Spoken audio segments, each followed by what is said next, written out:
Hi, welcome to Unpaid and Underrated Podcast, the podcast where we randomly decide at the last second who's going to do the intro. This week it was me. I am Big Joey, and I am joined by my friends Big Keith Hello, hello. and Big Melissa The Weldicorn. Can we call you that? Yeah, absolutely. I love it. Absolutely love it. All right, cool. Um, well, let's jump in, guys. I first got to point out what a fantastic background. I think you were the most prepared and most not in sync, but coordinated. That's what I want. A coordinated guest I've ever seen here.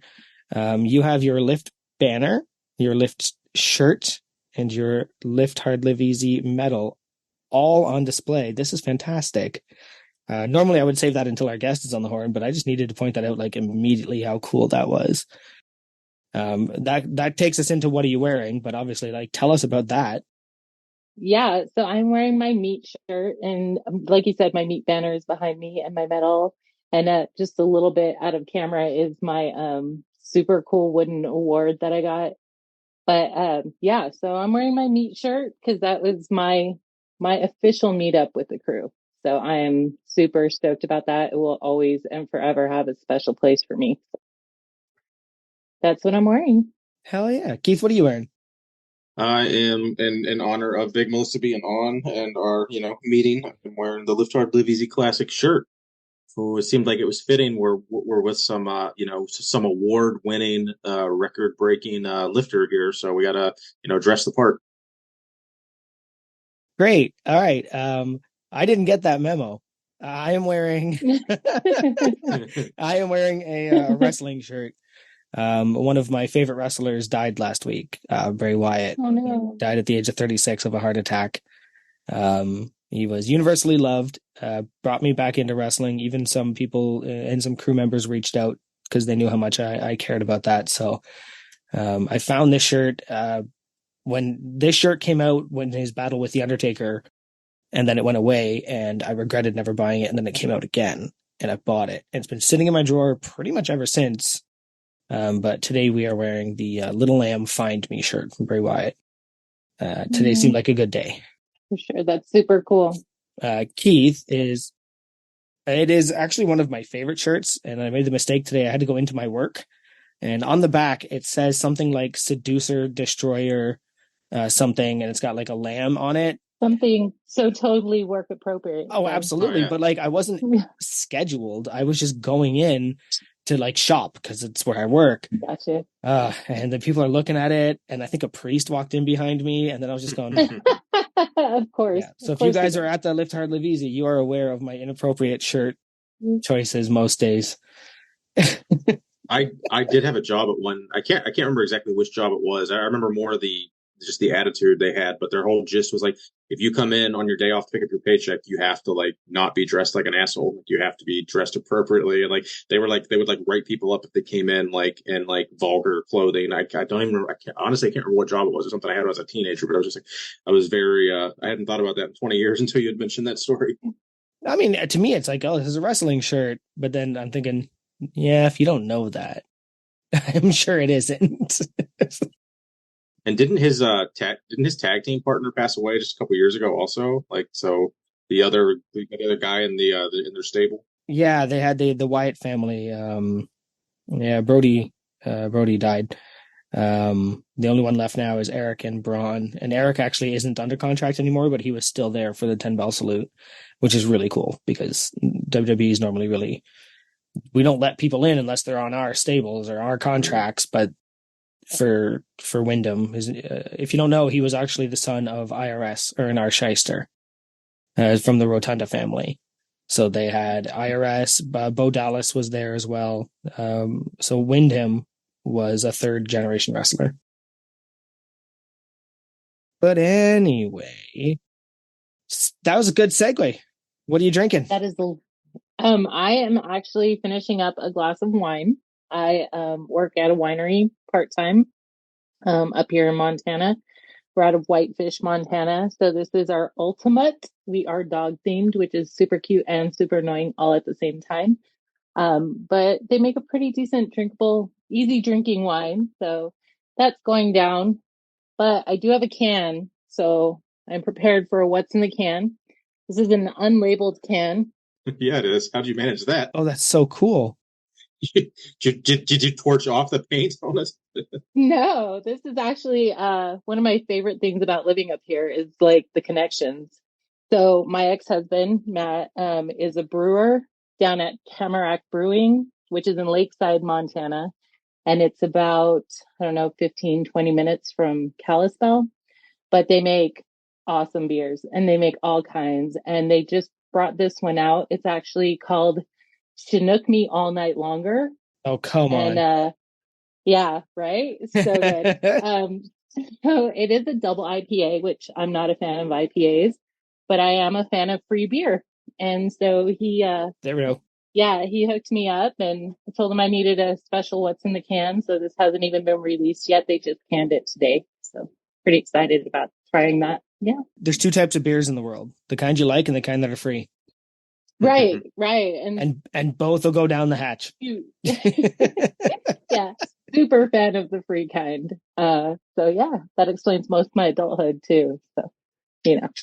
I did a quick little border hop down to New York recently, so I actually have my hands on some Liquid Death. Oh, nice. Now I'm assuming that's your preferred flavor of the just plain, right? Or, The unflavored sparkling Liquid Death. They're giant cans now. They're like just the size of my head. But yeah, I've got that going. And then so a thing that Morgan, my wife, has started is she packs my cooler now before we do this, and so she it's a doesn't. surprise. Yeah, she doesn't tell me what's in there. That's awesome. Kinda. I love it. So I opened it right before, and I think she wants me in bed early tonight because there are some surprises in there that as I open them, I will announce and embarrass the crap out of myself by the end of this episode. Some liquid ketamine in there for you.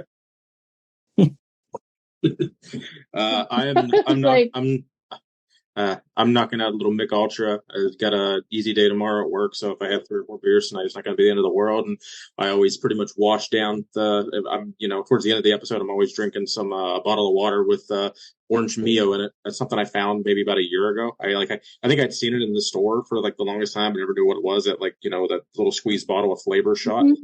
And I found one that was like sugar free and all that. I was like, oh, this is perfect. I can just turn shitty water into like an orange Kool-Aid. Hell yeah. So I go through one of those about every few weeks, just. I think I take umbrance with the idea of shitty water. Like just buy better water so you don't need the Mio. Like, what water are you drinking where you're like, I hate that? So I'm to harken back to I like stuff that's free. I will start out with a regular big bottle of water and then fill it up from the tap for about a week and before I throw it away. So tap water, I guess, would be the shitty water, but I drink gallons of tap water a week. My wife just does not love the tap water, so we always have fresh bottles of water. And I think I go out of my way to refill bottles more than I probably should because I know she never will. So it's my way of saving a little bit of money. It's like I have to, go that extra, little bit. I was just going to say Keith's wife is right. Tap water is shitty. And I've been on that bandwagon for about, for as long as I can remember. I grew up in West Texas and we had chlorinated tap water, lots and lots of it. So from a real young age, I was like, nope, if I have a choice, I won't. It's different up here in Montana. We have some great tap water, but yeah, I'm kind of a water snob. My city, we have actually everybody talks about my city. I live in what's a steel city, right? So everybody thinks we're dirty because we have like steel plants and stuff like that. That's not why they think you're dirty. Come on. But we actually have been rated the cleanest water in Canada. Our tap water, and I will attest to that. I will drink our tap water. So where I live, I'm actually on a well, so I don't have access to that clean tap water. I have really weird sulfury well water, but in the city, our tap water is flawless. And then I'll go to one town over where I work, and it tastes like chlorine. Or I'll go down closer to Chatham, Kent, or London, which is close to the border, and it tastes like copper. And then I'll come back to our city and I'm just like, yep, I see it. I've traveled this entire country and I've seen it. Our tap water is actually flawless. But I do keep bottled water in the basement, so I don't have to keep doing trips all the way up to get the Brita filter. Yeah, in New York State, with my job, I travel a lot, like sometimes day trips, sometimes overnight trips, but I'm anywhere from an hour to, 6 hours from home, every week. And I will, usually refill my water bottle at whatever hotel I'm staying at, or it's like, if someone has a sink that I can use. And yeah, there's a lot of places that water is almost undrinkable. So Yep. I kind of, at this point, I have a map in my head of like the 15 cities, towns that I usually go to on a regular basis. And I'm like, all right, I'll drink tap water here and here and here, but definitely not there, or there. So I always have to kind of plan that out of how much extra money I'm spending that week on like fresh gallons of Poland Springs. That's crazy. But now, actually, I'm a little confused. Do you know where I'm from? Melissa, you said like you. Yeah. Yeah, you're from Canada. Yeah. You're like just south of us by like 2 hours. Oh, okay. All right. Yeah. Like, Yeah. so yeah. We're When you said that's not why they think you're dirty. No, yeah. So we're actually from northern Montana is what we like to call it, where I'm at here. Yeah, no, we get plenty of visitors. We have lots of people from all over Canada come Yeah. down and visit. We're right near Glacier National Park. So it's kind of a bucket list place for people. Yeah. Yeah, My so we get tons and tons of visitors. my city does not have a great reputation in Canada, but it's getting better. And Good. yeah, at least we're not Windsor. So I equated it to Pittsburgh because Pittsburgh is our Same. steel city. And so Yeah. if you any dirty like Pittsburgh, then you're working on it there. But I love Pittsburgh. I'm just kidding. I've been out there. It's so much fun. But yeah, just talking trash, Oh, I was so excited. I was like, have you been here? Like, I want to hear about that. But no. No. All right. Keith, go ahead. You've got all the segments laid out on your little spreadsheet here.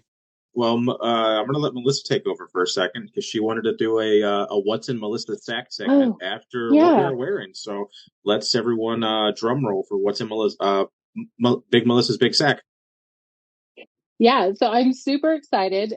We just made talking about water take about 5 minutes, so I'm expecting this episode is just going to get better.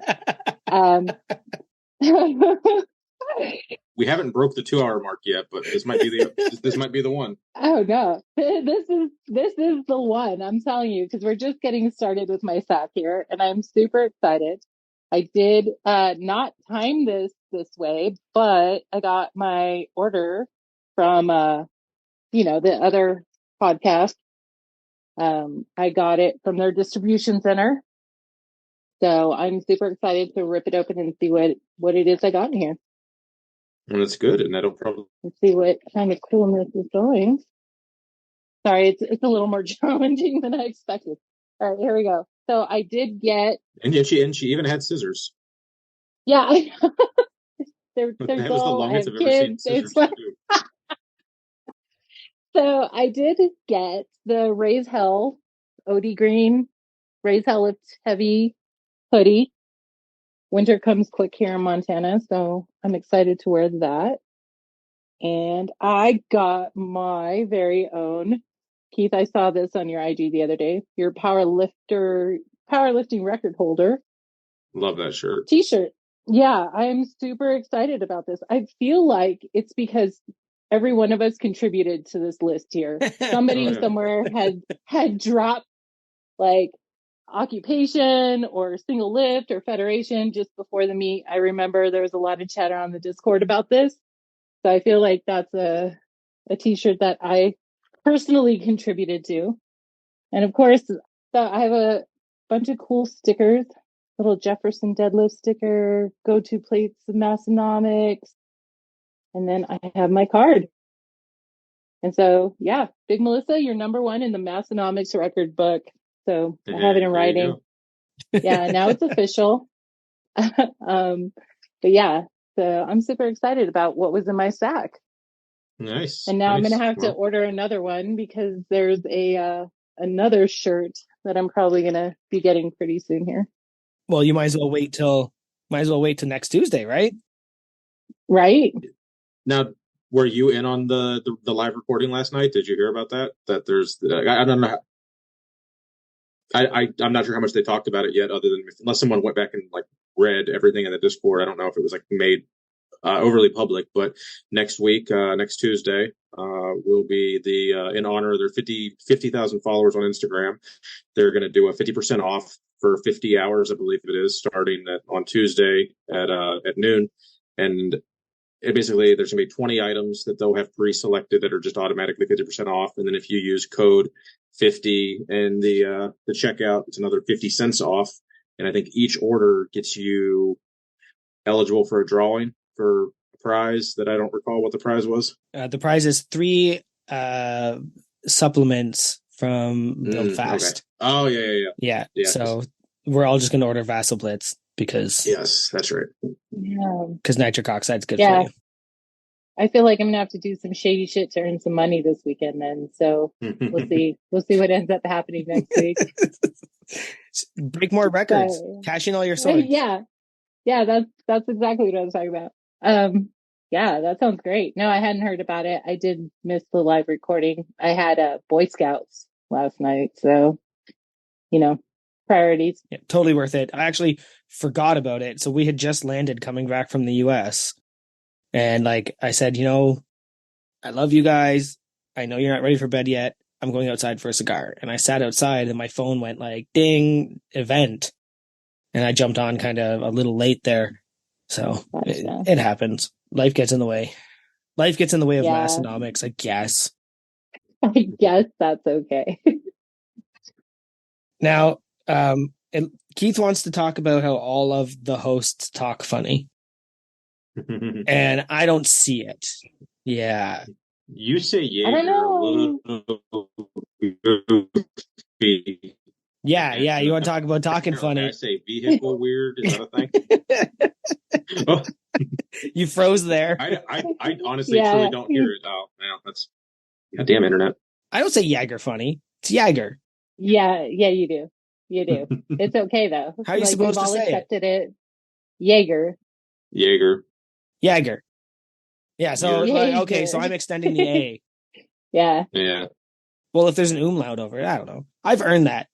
I've earned the right to say Yager properly. I mean, it's true. Except that I was in Germany where they make Yager, and it was still Yager there. So the Germans know what they're talking about. The Germans, you can't trust Germans. They definitely no. History shows. They've made some poor decisions. You can't trust them. But actually, speaking of Germany, interestingly, I found out about their quiet times, and God, that's very, very enticing. How they have Keith, I don't know if you knew this. They have like 1 hour a day and all day Sunday where you're just not allowed to make noise. You just don't make noise. It's awful and rude to make noise. And that sounds great, except for like no death metal in your garage while lifting type of thing, because you can't bother. Yeah, right. It sounds great till you're the one making noise, and then it's not as great. Yeah. The Sunday part, the hour a day, I dig. Like I like that, but the whole no Sunday thing, like I train every Sunday for like 3 hours with music blaring from like 9:30 to noon ish. Yeah. So that wouldn't work out for my life. But the hour a day that everyone just has to shut up. Now, is it lunchtime basically, or is it like quiet hour, like before bed? Like what's the 1 hour a day? I think it was 1 to 3 or 12 to 2. I'm sorry, I didn't memorize that part of it, but you're good. Just the idea of being like absolutely quiet, like as a neighborhood for like a couple hours, like that'd be ideal. It would be great. Now, okay, so I say Yager funny. Yager? Is that what you want me to say? Yager? Yay. Yager. Yep. Yager. Like, right. Yay. Yeah, you're when I hear you say it, it's Yager. Yeah, you're right. When you say it back to me. We say Yager, you say Yager. Okay, so I'm going to post the song. Potato. I'm going to post the song by Corporate Cloney, and he does. And then there's another one where I think they're saying it the way I say it, but again, I could just be hearing it wrong, which is fine. And what do you say funny? Someone said I said vehicle funny. Like I think he said You I made do. do I like elongate the H or something? I was trying to Yeah, decipher yeah, Yeah. what he yeah, was yeah. Well, yeah. Yeah, you hickle it. Yeah, saying. Vehicle. Hickles it. It's not. Vehicle. Yeah. I don't know. So Vehicle. no, it's a vehicle. It's Vehicle. Wait, I even skipped the H. It's yeah, vehicle. all in one vehicle. I think most Vehicle. people do. Oh, Vehicle. that hurts my throat to not say the H. Like I just said it. Like, oh wow, I don't like that. No, no, thank Yeah. you. I told you, just do it with like Pass. we talked about it in the last episode. Just say vehicles. Yeah, Just really make Sarah everybody. Cody's. Yeah, Sarah Just Cody's own vehicles. it. Just totally take it to the next level and own it. And like, yeah, nobody can mess with you from there. And then I guess, beg and beg and On paid. well, okay, you know why Tanner says it that way though, right? I don't. Well, if you went back and listened to some of the old episodes, you'd know that he went through some speech therapy. Oh, okay. So he says a few things a little Gotcha. differently, and that's actually Well, that why makes me feel bad about everyone. I was gonna say that's why most of us don't bother him for some of that stuff. And like I thought you knew because you're Mister. Go back and listen to the old episodes. And I mean, there's like 97% of the stuff's in the vault, and that 3% that everyone else somehow everybody else just happens to know that 3% that I don't fucking know. It just makes me look like an asshole. But oh well, I'm sure I knew it at one point. Then what's the point? Yeah, it's all good. No, I'm gonna own it. I'm just gonna double down on it now. Like, What was frustrating? Like Big Jen thought that I Jen. because big, and I was talking to her under our Instagram, and I even like just so she knew it was me. I said thanks, Big Jen, GIN. So I'll get a kick out of that. Nice. But she thought that I said on paid and underrated, like intentional, like that. I didn't realize I said it on purpose, like as a gag and as a jab at one of the hosts. So that she was like, "Are we just going to not acknowledge that Keith said that completely wrong?" I'm like, do you not listen to when one of the hosts refers to our podcast like literally every episode and says it exactly like that? Like that was the bit, and I was like, it's funny when it's frustrating when bits like don't go over like you think they will. And it's like you have to explain the joke. It's not a joke at that point, I guess. Yeah, no, I caught it because I laughed while you were doing it. You did. That's I thought everyone did, but I don't know. Our podcast mother did not catch it, but it's all good. Somebody also questioned my worst case Ontario, and that's a saying up here. We're from Ontario. And instead of worst case, you say worst case Ontario. Yeah. I assumed you said that on purpose just because it was like a play on words. No, I just thought you made it up so you'd sound cooler. That's all. No, I'm not that clever. You're not that. You're not that guy. Yeah. No, I listened to you go on about the bag thing. And even I said beg for years, like until somebody pointed out to me that beg, like it's still a word. It just doesn't apply in that situation. So like the beg conversation, like that was really like personal. That touched way deep inside because I was like, oh man, that was me. Like I did it, beg. And I literally had to go back and enunciate bag and learn how to say it right. But yeah, for years I begged. What do you call somebody who bags groceries for a living? A bagger? Not a beggar? No, not anymore. Not a beggarmeister? Like the baggermeister? The beggarmeister. Yeah. See what I mean? Yes. Yeah, because that's how that works. That's exactly what happens. But I don't know. I went back and I was listening to a bunch of the podcasts just randomly, just trying to get a feel for like the rhythm and make sure like I was on point because I told you I was super excited to do this with you guys. And it's so great the way it's come along. It's so much fun, and I'm looking forward to really getting the guest on today. It should be pretty interesting. Nice. I think you're definitely the most prepared and excited guest I think we've had so far. If anyone's not, well, we don't post the video, but like we came on the camera and Melissa literally has a pen and a notepad that she's reading from notes on some, or she has like a checklist, but then she was also making notes, and that's the one that caught me up. I was like, is she making a note so she can harken back to something at the end or something? Like, what is she making a note for? I don't know. She's just being Ron Burgundy. She's just like drawing kitties and stuff. Yeah. She's just so bored. She's just drawing cats. At the end, she's gonna be like, "And remember, Discord, go fuck yourselves." Like, I also don't know if that makes I don't know if that makes me sound cooler or more lame. Just because like that's cooler this to me. is the highlight. Okay, yeah, cool. sorry, the two coolest guys on this podcast love spreadsheets. Like, I'm sorry, you're taking notes isn't gonna compare. Preparation is an awesome feature of a right? human. It is. I agree. One of my coworkers today was basically like, why don't you apply to be like a project manager? Because like your OCD and like ability to like see and fix problems, like you are like would be a perfect project manager. I was like, yeah, I've done that a little bit here, but the little bit of extra stress by dealing with the people, like the task itself of like seeing a problem and fixing it, but then having to be managing the people, and when they're really the problem half the time, it's kind of like, I don't know. Oh yeah, but it's way easier to go to the person that created and can solve the problem and say, hey, I fix this for you, and then you just have none of the responsibility of doing any of it. That's fantastic. That's essentially what I do. I took the management role, but I don't think I'd ever take a role above management because, like, no, district manager, yeah, that's your job to fix this. I'm just going to tell you it's a problem. Yeah, I was offered a lead position kind of in my job, and I'm just like, no, thank you. No, I like thanks. exactly what I do. No, thank you. Yeah, I'm really happy just making parts and welding all day. Shuffling papers is not my jam, and I really have a problem with other people's children. Like, I don't care how old they are. Like, I really I have to work up the energy to like deal with other people's kids. So, yeah, adults are not like, I don't know. That's not my, there's some people that are made for it. Some people that totally can do it and that's their jam. It's like the customer service thing.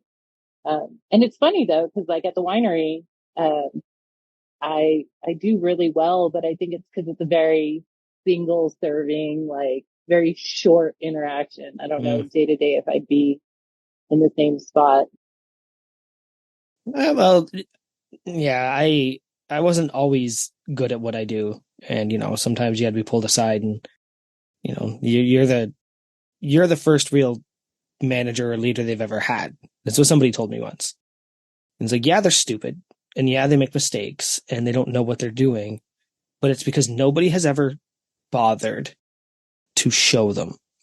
So you have the chance to be a leader in their job, but ultimately you have a chance to show them more in their life.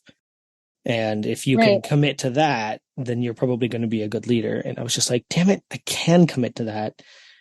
I can do that. I want to do that. And so, but I mean, everything has an expiry date. I don't know if I'll keep doing it for very long, but for now, I'm enjoying it. No, and I love that you bring that up. I'm a huge fan of like leadership in theory. So like I listen to a lot of other podcasts, like there's a few others like Jocko Willink and like Dave Ramsey. There's just a bunch of other ones that kind of have to do with business and leadership. And like as a theory, a leader is an amazing, it's something that you have to aspire to, something you have to work towards.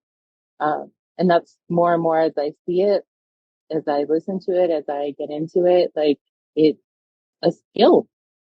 I mean, it's a skill you have to get better at and you do have to have experience with. So I love that you say that. Yeah. Ultimately though, whenever I have a new hire and I explain to them, I will show you everything I can. I don't know what you don't know. There's going to be holes. You're going to mess up. There's nothing I can't fix. But ultimately, the best thing I can offer you is to never need me again. And I will breed into you independence as hard as I can so that when you have something, you know where to get it yourself without bothering me. That is not because I want to do my job. It is because that will make you a better version of yourself. And sometimes that hits and sometimes that doesn't hit because you're still getting 3 or 4 calls a day. And eventually you go, you can't call me anymore. Like I'm off. I'm with my family. The next one you're going to have to figure out. And, sometimes they flounder, sometimes they don't. Yeah. Take care of your own monkeys. Like one of the the things I've listened to is like training your people how to watch, like take care of their own monkeys. They come set your monkey on their desk or on your workstation and like, no, man, that's your monkey. Take your monkey with you. Yep. And I try to translate that into raising boys. Like I have 4 boys and like just try to make that the thing where they can take care of their own monkeys. Yeah. Yeah. The best I can do is give you the guidance to do it. Well, we got serious goose real quick. Hey, I know what happened. Keith, bring something up. All right. So we get back to the show, folks. So in the Discord, it was kind of short-lived under the announcements tab today. I don't know if anyone saw it. Someone had made a comment about how Tanner could sell a shirt to some. I'm butchering it, but the gist was like Tanner's a great salesman, and then we just gave really corny examples of what it was. So did anyone have anything they wanted to give an example of what Tanner could sell? And I should have prepared that better. Sorry. No, that's perfect. It's actually funny you mentioned that because I was waiting for the question about, and I don't know if this is supposed to come later, but where you talk about the Mathonomics piece you missed, like the thing that you should have bought, the T-shirt you should have had. Yeah. So I was thinking about that earlier, and I was like, "Oh, it should be the All Go No Show T-shirt." Like, and I was like, I might not buy it just so I can like claim to that and be like, "Yep, I'm the one who missed it." But yeah, I think I plan on buying like six shirts next week, and I think I probably will not be buying an All Go No shirt just to kind of play into the gag of like, oh, no one wants to buy it. I don't know. I just want to be on that. I want to be on the right side of history of not buying the All Go No Show shirt. I agree. I feel like the right side this time is abstaining. So yeah. But they I love that. Tommy had a quick YouTube video out today that was about kilo math, and it kind of harkened back to something he talked about on the podcast literally like 7 years ago. So I found that kind of funny that like I was almost excited. Like, I think the funniest bit would have been, instead of like recording a new video, like going through like how he does the kilo math and like the little math equation that's like his little cheat sheet, if he just like went and pulled the video from like the 2016 YouTube video where he talked about it kind of for like 2 or 3 minutes. And I think that would have just like, that would have almost been like worth it to just post that as like new content from just the podcast literally 7 years ago. But one thing I noticed, I don't know if anyone else has caught this yet, I haven't seen it on their podcast, YouTube videos yet, but some of their shorts and today's, kilo math, like YouTube's giving me ads. That's the first time I've had a Massonomics on YouTube that came with like an actual ad that I had to sit through. So I don't know. Are they switching up the game and making some revenue on YouTube now? Well, I would hope that they are. Yeah, they definitely deserve it at this point. It was more caught me off guard because I had obviously don't think I've ever seen an ad. I never had to wait for an ad to watch a Massonomics video. So it kind of I was like, oh, well, good for them that they are. I'm not knocking it. It's just more of was there something wrong with my app, or did they step into the 21st century and try to make a little money off this thing? See, he doesn't remember Tanner's speech therapy, but he remembers Tommy talking about kilo math 200 episodes ago. I see how it is. Well, it's because I listened to it like last month, I think. Because like I drive like literally 20 hours a week, so I consume a lot of media. I listen to a lot of media with my ears. I listen with my ears. He's got ears like a hawk. I've heard that's how it's done. Some podcasts you listen with your ears. I was waiting for you to say I have ears like an eagle, but I guess that wouldn't have that would have been too on the nose. Eagles, the Eagles. Oh yeah, because of the Eagles you talking about shit about the Eagles. That Discord literally this week. Oh, I was hoping we'd bring that up. Like, you don't like this band? Oh my god, I don't like that band. Yeah, Tanner posted the video on IG, and it had the Eagles playing in the background. It was like I didn't see that. Oh, I missed that. No. Oh, we continue to influence them. Short. Yeah, it was great. I was like, "Is that the Eagles?" Yeah, I'm sure that was not accidental. That makes me so happy. Oh, it does. It honestly, it just again tying us into the MCU, right? But I did want to point out how, most of you that were commenting probably are listening to right now, and just how everybody kind of came for me. Everybody came after me for my little hot takes. What I do love is what Tanner said, is having hardlined opinions on things that don't matter. And I want to point out, I was having so much fun just trolling, just being an utter menace. And then Keith, without me even prompting him, took my side. And it was like we were just battling, just like the snide comments from the rest of the crew in a good way. And I just want to point out that was a good little camaraderie between me and Keith there. That just like he just took my side, and he might even agree with me half the time, but that was really funny for me. But that was again just the fun I want to have. Where who cares about the Beatles? When somebody was like, Elvis is a boy band, and I was like, yeah. And like, what did you think I was going to argue based on my own logic?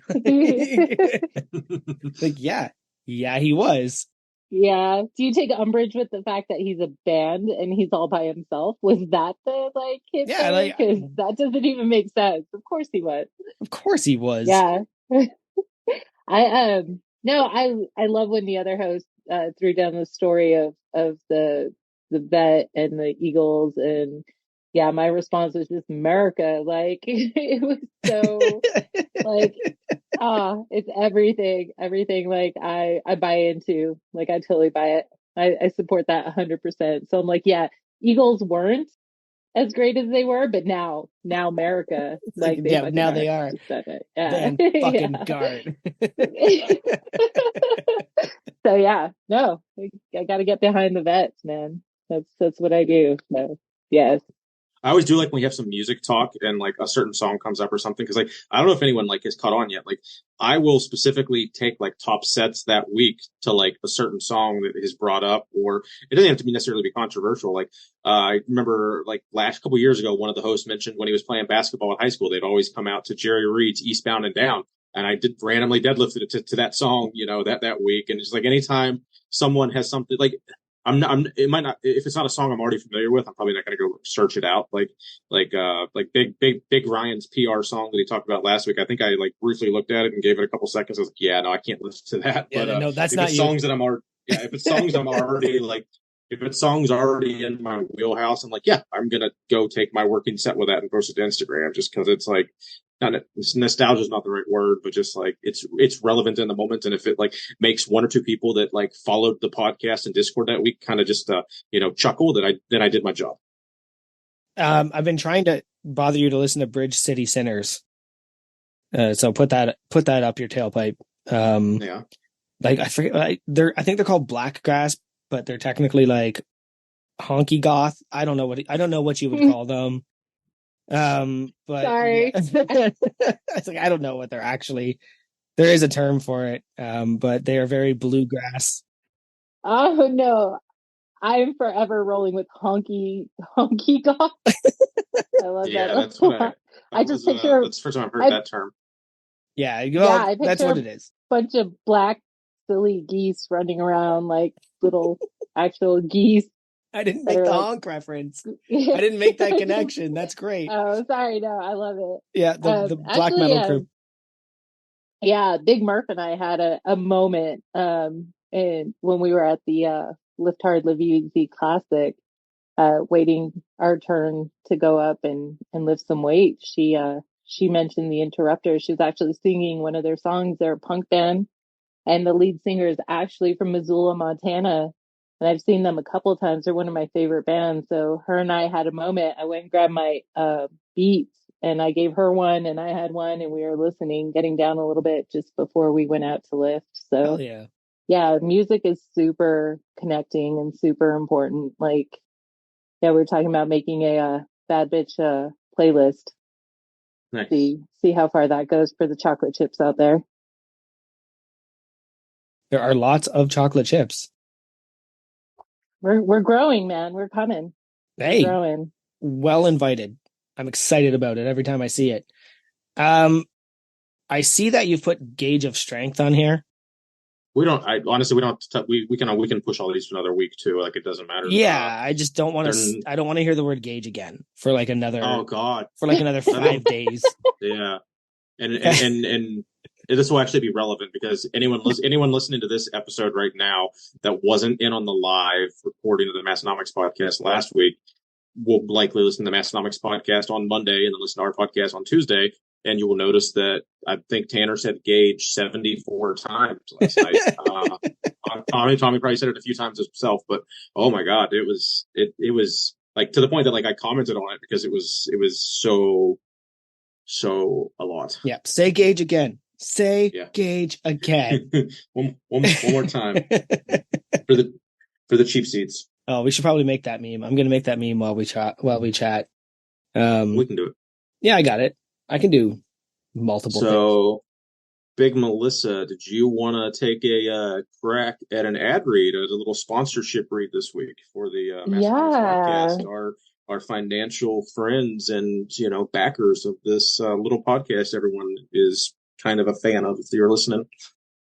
Absolutely. So if you're looking for some new friends to meet and you want to have a silly goose time, you're trying to lift hard and live easy and hoping to find love in all the wrong places, dial 1-900-Massonomics. It won't do anything, but you can get online and join the crew. Join our Discord and listen to our podcast. That's how you make it happen.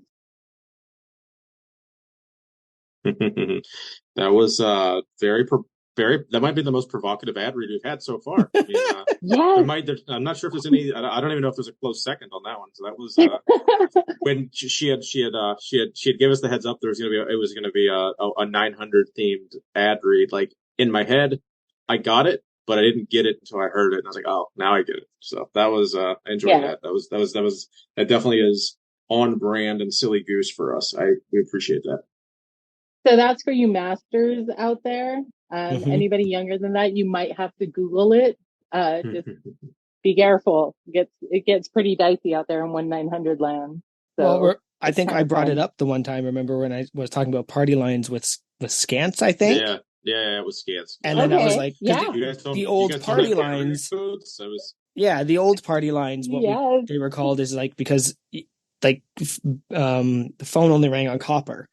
So you would have one line and it would go to everybody's house. So if the phone rang, you might get your neighbor's phone calls. Those were called party lines. But then in the 90s and late, or maybe the early 2000s even, if you happen to get home late and turn on any local station, you had some guy and these like just dancing, being like, oh, call up my ladies. And they would just be like sitting on the bed with the phone being like, we're lonely, call us. And that's what party lines turned into. That's what they turned into. Yep. It's when you had to pay for it by the minute. Like our internet kids out there don't know anything about that. But right? Yeah, I remember watching Attack of the Killer Bimbos on TNT back when cable was the thing, and it was all night. And they had like a bunch of B-movie horrors kind of like just playing all night. And I use the term horror loosely compared to what is out there now.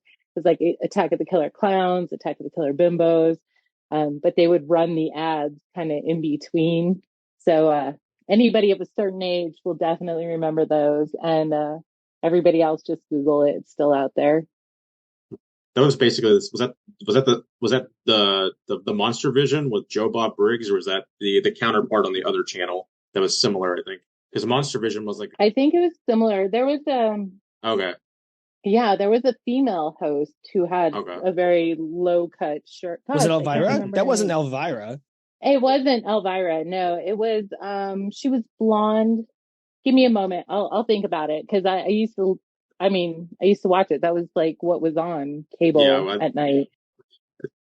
I definitely grew up like on and you could always go to the movie store and like rent VHS tapes, to harken back to one of the other episodes recently. But like all the movies we watched, like half the movies I watched as a kid were just like shitty B movies on on CBS or on USA, TBS, and Yes, TNT. Like it was just like USA had some of like the worst, corny, like sexy, that's raunchy the movies. one. It Yeah, was the it was it was USA because it USA was up all night. USA Up All Night with the Yeah, Rhonda.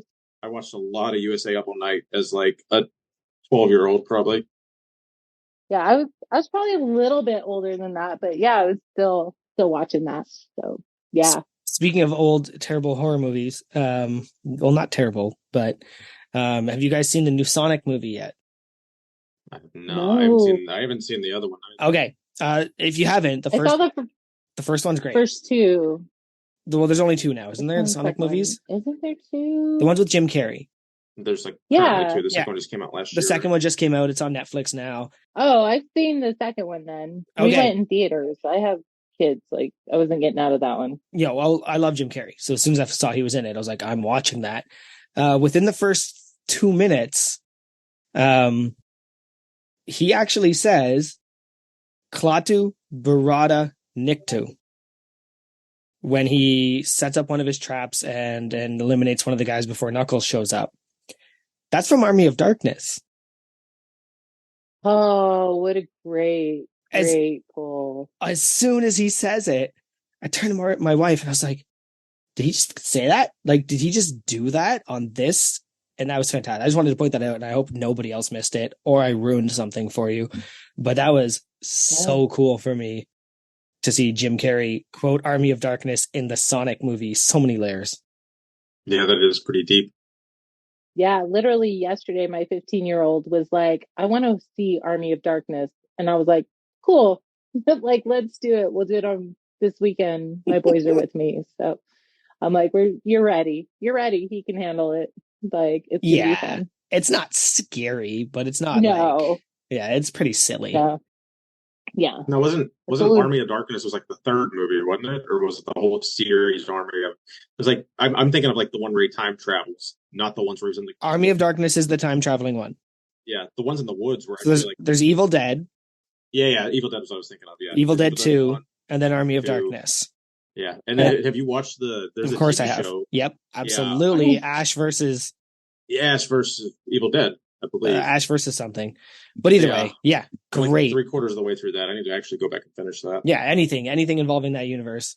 Even the remakes aren't the worst, but I think that they're trying too hard to be scary. that is a ringing endorsement. If they ever have a billboard, I Yeah, really hope that is up there. They aren't the yeah. worst.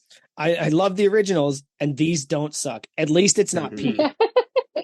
I love it. Yeah, it's not piss.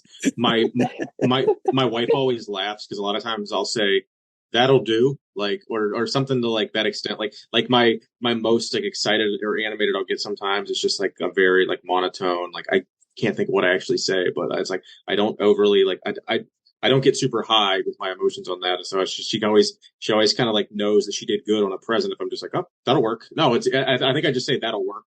And but I say it like in my head, it's like I'm excited. I'm like, yes, this is a functional gift that I actually wanted and I needed. That'll work. And as opposed to like, oh my God, I love this. I'm never one to like fawn over something. So she kind of like, she knows me well enough now to like know that if I say that'll work, that like she did good. So There's so much inappropriate shit I can go off with on that one. Yeah, no, we're keeping it clean. We're keeping it clean. This one But clean. also, I love that so much because it's like code. Like Yeah, she can read your code, love code. and so like, yeah, I dig it.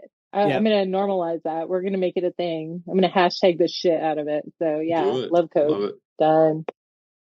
Love it.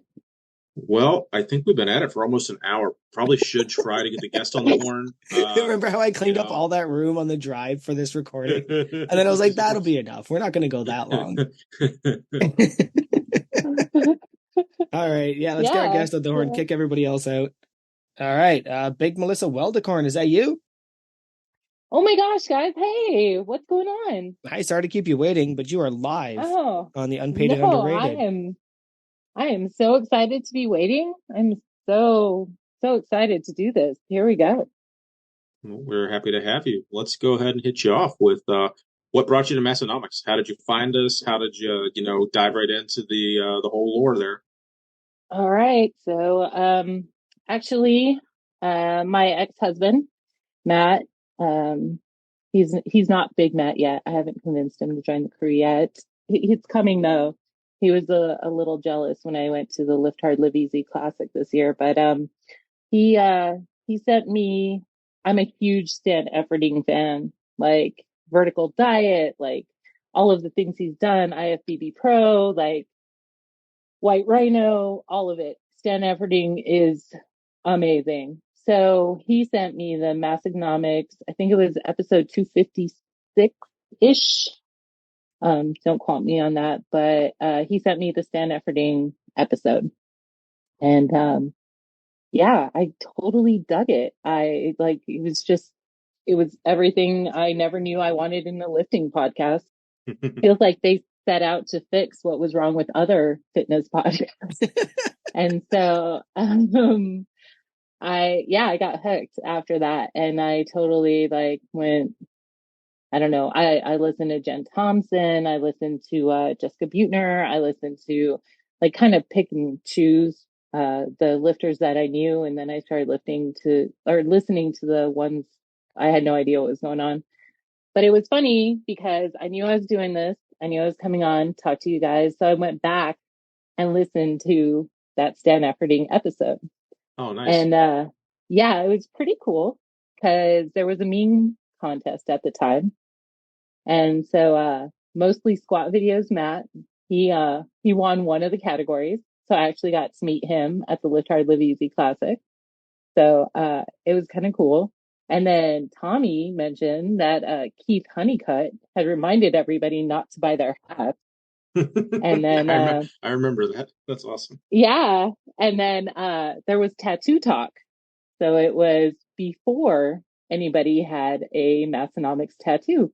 And so like immediately I was like, of course these guys are ingrained in my subconscious because they've been happening since the very first episode. So Big Joey's now got a tattoo, and we're still reminding each other not to buy hats. And yeah, Matt's still making memes. So it's pretty neat to go back and look at it like that. I love that idea. I think I know exactly what episode I came in on. I think I have to put it on my to-do list to go back and specifically listen to the well, it was the West Side versus the World guy. So like that was because I was following him, I think, and he just this was like right when COVID started, and I was like, oh, I guess I'll go watch this story he shared and listen to this podcast. And I was like, I was fucking hooked and listened to every episode since, and the backlog, etc. So I really like the idea of listening to the first episode, if you remember what it is, and then kind of like, wow, yeah, I'm blown away at that idea. So yeah, I'm gonna probably listen to that tomorrow and try to report back next week to you guys on that one. I think mine was Jen Thompson. I think the first one I actually listened to, what was Stan was right before Jen or after.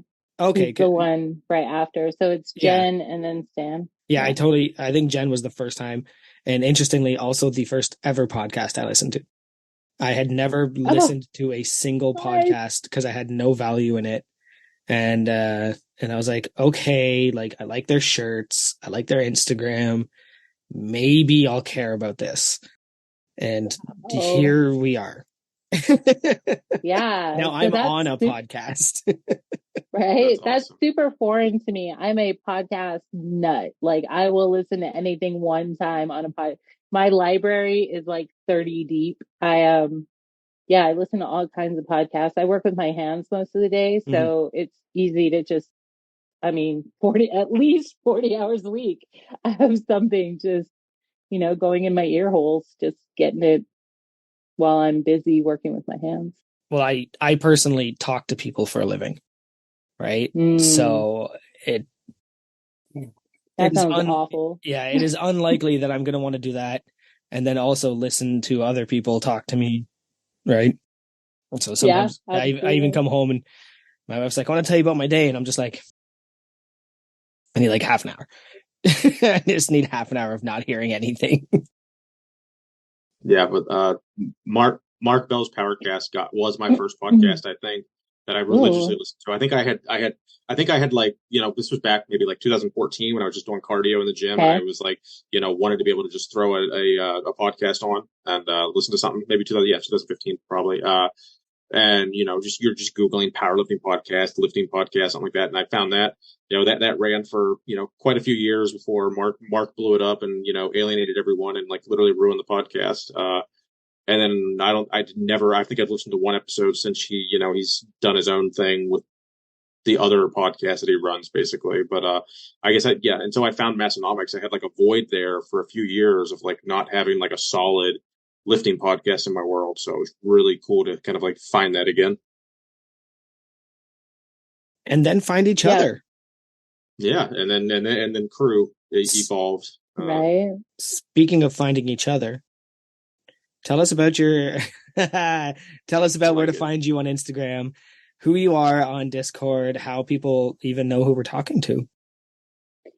So I am Big Melissa Weldicorn on Discord. I am Weldicorn everywhere else. So it's like a unicorn that welds, Weldicorn. And it comes from my boss went to Fab Tech, which is like the Super Bowl for fabricators. It happens in Chicago every other year. He went 2 years ago when it was in Chicago, and they had it was like a Hall H, kind of like Comic-Con. Like they have like a little symposium. They have like the leaders in the industry speaking, and they were talking about women welders being like unicorns. Like they were magical when you find them, but they're hard to find. So when he came back, they started calling me the unicorn. And I was like, no, I'm not just a unicorn. I'm a weldicorn. So weldicorn on Instagram, weldicorn on Twitter, weldicorn just about everywhere else. On Facebook, I'm at Flathead Metalworks. I have my own welding shop that I do like side work in. I'm not ready to go full throttle there yet, but Flathead Metalworks also has an Instagram page if you want to see what I can do if you're in the area. Yeah, it's my life. I love it. Outside of lifting, welding is it's all of it. So what's the coolest welding project you've ever worked on? Have you done any strongman powerlifting stuff that like you were just so passionate about doing, or just like an art piece? Yeah, so unfortunately, I haven't done anything for a gym yet. I'm still hoping somebody will ask me. I frequent gyms often and point out shitty welds, so I'm hoping like the two will correlate. But I haven't been able to do anything yet. As far as like my favorite project, I did 7 subframes for tiny homes. So they were like trailers that doubled as the subframe for a tiny house. The houses were built by a company here in Montana and they were shipped out to California. But it was super cool because it was like a real craftsman's project. Like the company that was building the houses really took pride in what they did. They weren't cheap, but they were American made and they were beautiful when they got done with them. It just felt really good to be a part of something that was truly American made. Everything from the steel we use to the wood, it was a great project to be a part of. That's so cool. I just wanted to mention, Melissa had mentioned her ex-husband Matt briefly, and because when I asked Melissa last week about who I should reach out to, she specifically said, "Oh, my ex-husband Matt, he got me into Massonomics. We're on great terms." And I was just like, I was very tentative to reach out to someone's like ex, husband, spouse, whatever. But he gave me the most in-depth amount of information that anyone's loved one had ever given me. So I was, I just wanted to kind of make note of like that relationship that you guys must still have on a friend level, after, obviously ending the marriage for the kids and everything. Like that was worth mentioning, that your ex-husband literally gave the best information from any other, person. So that was kind of neat. Yeah. Yeah, he's a remarkable human being. Like he is just, I mean, next level person. And then it's funny because the gym we both go to here. And it still floors people when they find out like we live together and we still have a great relationship, even though we are exes. It's to say he makes parenting with him like super easy. We're there for each other. So it's unique and I'm really proud of it too. That's awesome. So you had mentioned you had four boys. What's the age gap there? Like oldest to youngest. Like how often were you like having kids there for a span? Yeah, so there was a while where we probably should have bought a TV. So I have a 17-year-old and a 15-year-old. So they're 21 months apart. And then I have a 10-year-old and an 8-year-old, and they're 19 months apart. So I have a couple of sets of Irish twins. I Yeah, mean, they for are sure. just, yeah. But they're just like the most amazing creatures, and they're super supportive. And the fact that their mom can like deadlift them, like it helps a lot. So yeah, my 17-year-old just got to the point where like he's hard to beat. Like, like if we're wrestling, now it takes me. Yeah, he had me pinned yesterday, and I was like, "Oh, this isn't gonna do. I'm gonna have to get back in the gym." So, yeah, Have to assert that mother dominance that like, nope, just I'm still the boss here. being a strong yeah, yeah. being a strong parent is really fun though, right? Oh Like gosh, I yes. I remember the one time we were Oren was getting some shots, and he wasn't upset or anything, but he was just running around playing. But it was time to go, and he's 3.5 or near 4 at this point, and he just lays on the floor and he goes, "No." And I was like, "Buddy, you can't go dead weight on me. Do you know what I do?" And I pick him up and snatch him up onto my shoulders. And one of the parents went, "Really?" Like, like it was just out of Yeah, their view that like you could just throw a kid in the air from the ground and catch him. But it's just like, just absolutely. stay strong, man. Like, sorry, you can't. I Yeah. don't know. Well, and it makes me feel good being a strong mom. And I tell them all the time, I'm like, yeah, you got a strong, strong mom. You got to figure it out. And I got that from Meg Squats, like her strong, strong. Um, like Friends. that was, yeah, strong, strong friends. Um, Thank you. yep. I blanked there for like Yep. half a second, but yeah. So, and then I had a sticker on my welding hood for a long time, the one strong bitch sticker. Nice. But yeah, like it's fun to remind them, like, do you know who your mom is? Like, bro. So yeah, it's just it's part of letting them know, like, I don't know, they can't mess around too much When without their I mom. when I fold their laundry, often I'll be folding in between sets. So like when I Yeah, have those like 2 or 3 rest periods, I'm like, just give me yeah. their laundry. Like give me something to do while I'm sitting here that's not staring at my phone. And then the joke Hmm. was I'm just gonna always send my kids to school with chalk on their clothes to tell the other dads what's up. Like if they happen to weightlift, they're gonna know. Right, exactly. Like, oh, here comes Oren's dad again. Yeah, he's not wearing sleeves. Yeah. No, it's just fun. The little guys, even they're like ready to come to the gym with me. So like they're like, I'm like a little bit longer. You guys have to wait like one more year, but they're like ready doing push-ups. I mean, real bad push-ups, but we're still doing push-ups. So it makes me so happy.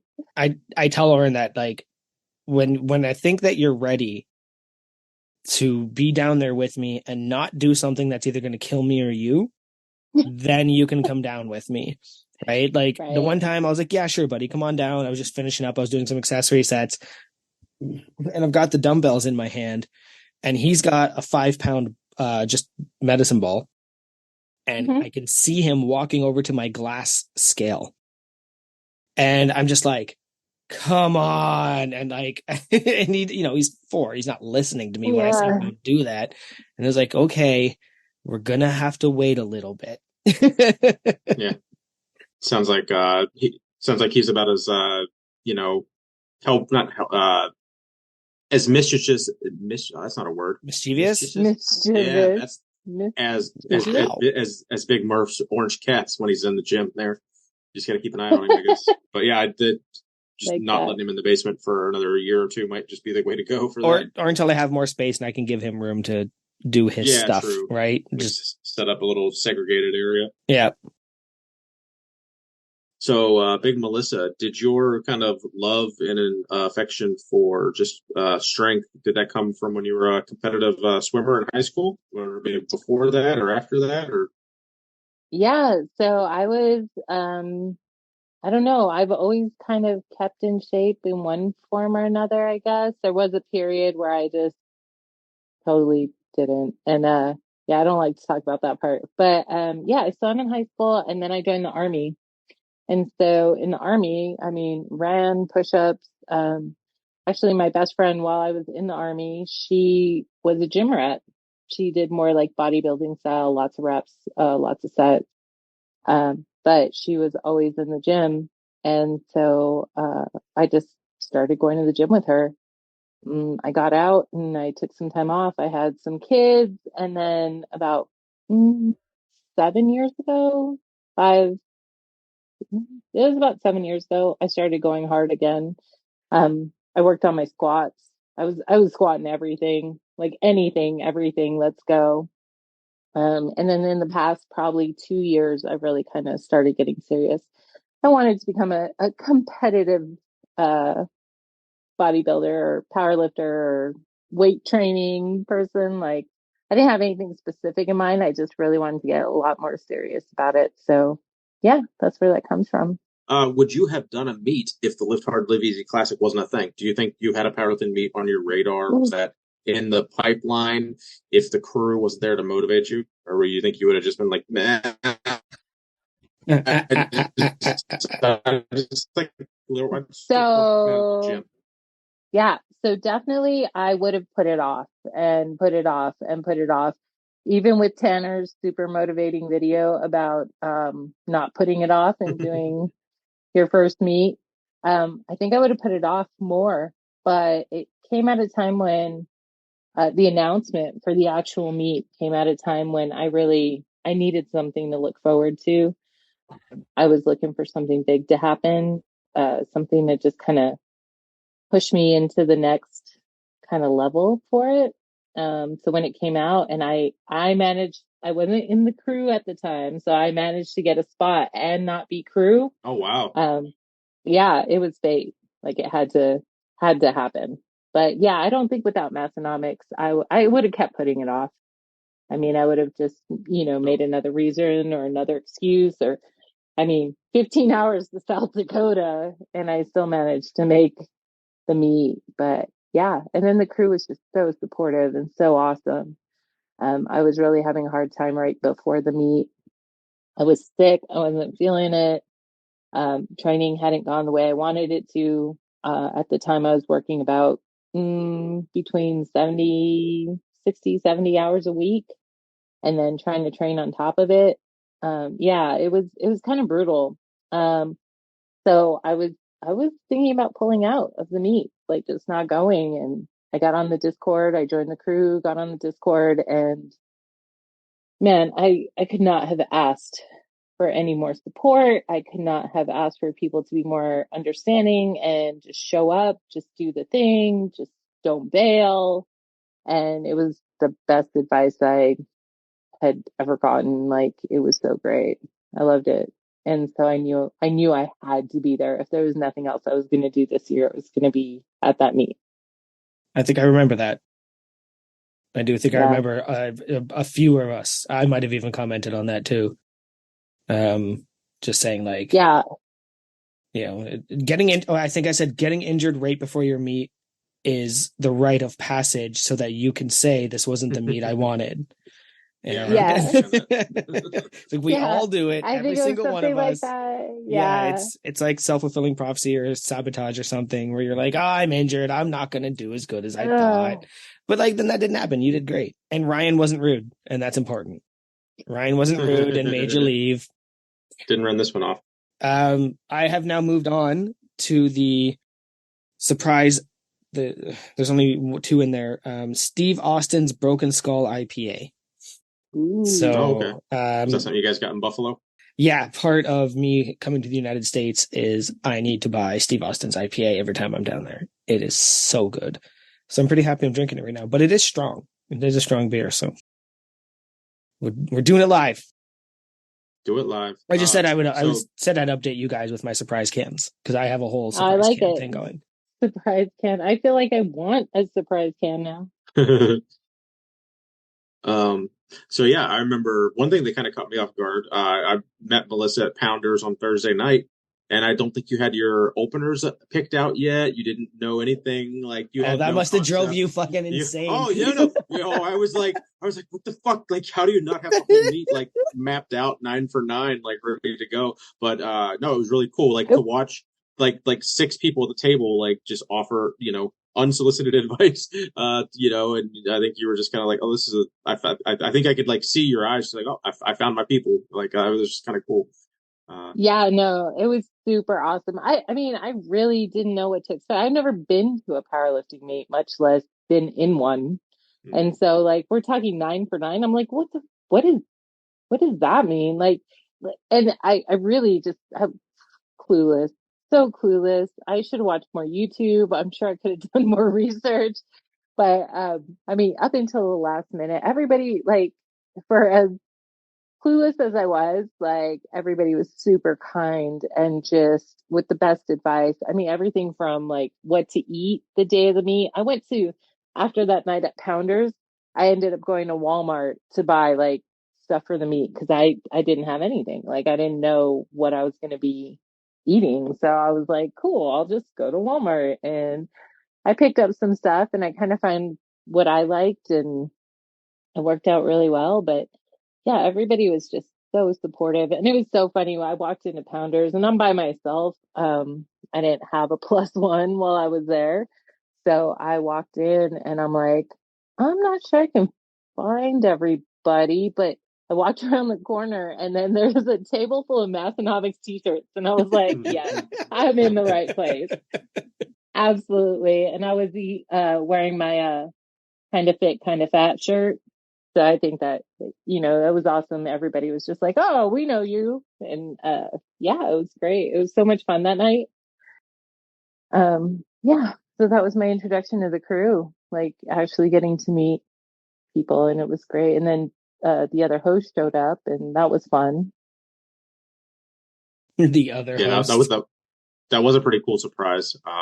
Like that they were, I just didn't think they'd be able to make it out. It was like they had a 15-hour day building the booth and setting up the meet. And then it's like 9 o'clock, they roll out for like a late dinner or whatever because we were all still Hmm. there. I was like, that was honestly, I think Thursday night at Pounders was like probably my favorite part of the whole because it was after like a shitty travel day and it was just like the way to cap off like I don't know. I really enjoyed Pounders more so than a lot of the other like just nothing everything wasn't awesome, but I think Pounders was like slightly above everything else for me. I just enjoyed it because it was like because everything was new. It was the first time talking to this person, so like I met like 6 people at Pounders. Like whereas after that it was just like, oh, okay, it's like it's so cool to talk to you, but I already met you. Like whereas like Pounders was like, oh sweet, I'm like my eyes were in the swivel. It was like, oh, new person, new person, new person, new person. So that was cool, but I really liked not being in a hurry. There was Mhm. nothing we had to do. Like there was no place we had to be. So after driving as far as I did to get there and then showing up and Big Ryan, well, Jacked and Ginger, he was there and then the Damagers were there and like just, you know, Big Matt was there. So like just sitting down at the table and knowing that like, you know, we didn't have anywhere to go. Like that's what we were doing. We were sitting there, we were chilling, we were drinking, we were like just hanging out until whatever happened next. I love that part of it. There was no agenda, there was no hurry. Like it was really relaxing. we were mainly just waiting to see if the traffic stop and this traffic stop in front of Pounders would escalate too much. Right. Yeah. We got to watch somebody get pulled over. That was Yeah, it was, interesting. but now But now that you have that meat under your belt, outside of like, so say there's not a like, or do you think you're gonna try to squeeze another meat in between now and next year, before the Lift Hard Live Easy Classic Part Two or 2024, if we're gonna call it whichever? Yeah, absolutely. Yeah. So I met Big David and his wife Katie, who ran the Lift Hard Live Easy Classic meet. Um, they're putting on the Shield Maiden in Fargo, North Dakota. Mhm. I believe it's like January 13th, and it's an all women's powerlifting meet. I did see that. So yeah, I'm super excited for that. I think that's going to be like my in between meet. Fargo is also about 15 hours. I might fly though, just because it's in January. Oh, yeah, Um, yeah. so that drive's not going to be the same as it was down to Aberdeen. But yeah, I think that's going to be my next meet. I love them, the Stentlands. They were just so amazing, and they ran the meet so smoothly. They really have so much invested in it. They're so practiced. Um, I know it was my first meet, but you can tell when something is done well and they do things well. So Mhm. I'm looking forward to the Shield Maiden. Well, if you're looking forward to that and you're a fan of Big Dave, I would recommend tuning into the podcast that comes out after yours. Yes, I'd love that. Yeah, I'll definitely look. I'm making notes right now. Definitely gonna do that. Listen to podcast on a Tuesday. Tune in next week. I Yeah, probably wouldn't have otherwise. Yep, yep. yeah. I mean, wait. No, no, no. Of course I'd listen, regardless. Wait a second. All right, So go. I was surprised that you said you went to Walmart. I heard that you're not a fan of Walmarts. That you're. No, Walmart's the devil. Yeah, I hate Like that place. That's the devil. Yeah, it will agreed. make you spend too much money. There are too many people that are unwashed there that just don't try in life. Like Yes. I have no problem like with my disdain of Walmart. But in Aberdeen, South Dakota, there's not a whole lot open at 10 o'clock at night or 10:30, 11, whenever we left Pounders. Yeah, it was like 10:45, I think. Because there's a Target next door, but Target probably closed. So Walmart's usually 24/7, and Target closes at probably like 9 or something. So that makes sense. And Target's not Yeah. that much better. Like Target, Yeah, yeah. it's a hair above, but Yeah, I don't know. In the States, it is a little bit better. I mean, I can't speak for Canadian Targets, yeah. but Well, like Because the there are ones none. down here, it's okay. Well, see, Yeah, there so aren't. I thought there were. no, there were, and Oh, I think I've told the story before that like I worked at Target Canada. That's how I started my career in this company. That's actually where I met my wife, hmm. where she worked at the Starbucks in our Target, and it was actually up here a higher end version, right? You go to Target when you didn't want to go to Walmart because you didn't want to deal with the bullshit at Walmart. But now that I've been to several states, I will say that like even the Target, yeah, a little nicer than the Walmart, but not by enough in most scenarios, depending on where you are. Mm, The one in I that's true. disagree. the one in Niagara Falls was I don't not know. that much better, but also I despise Walmart with a passion. Maybe I just don't like department stores. That could also just be me. I don't like fluorescent lights and humans. But every time And humans. every time my wife's like, we have to go to Walmart today, and I'll just get that low, and she's like, I know, I go to Walmart about once a year for my kids yeah, at Christmas time when they're looking for presents. And they know, even my children know that it is a big deal to get their mom in a Walmart. I like Dr. Squatch So soaps, I just, and okay. I Yeah. pay $10.50 a bar Canadian to have them shipped to me. And Walmart sells them for $8 each. Oh, And then we were in there and I was looking and I was like, they're going to make me come back here. I hate this. Like, That's where you just buy like $100 worth of it, so you don't have to come back for like a yeah, year and a well, half. that's the goal. And eventually the goal is to just send.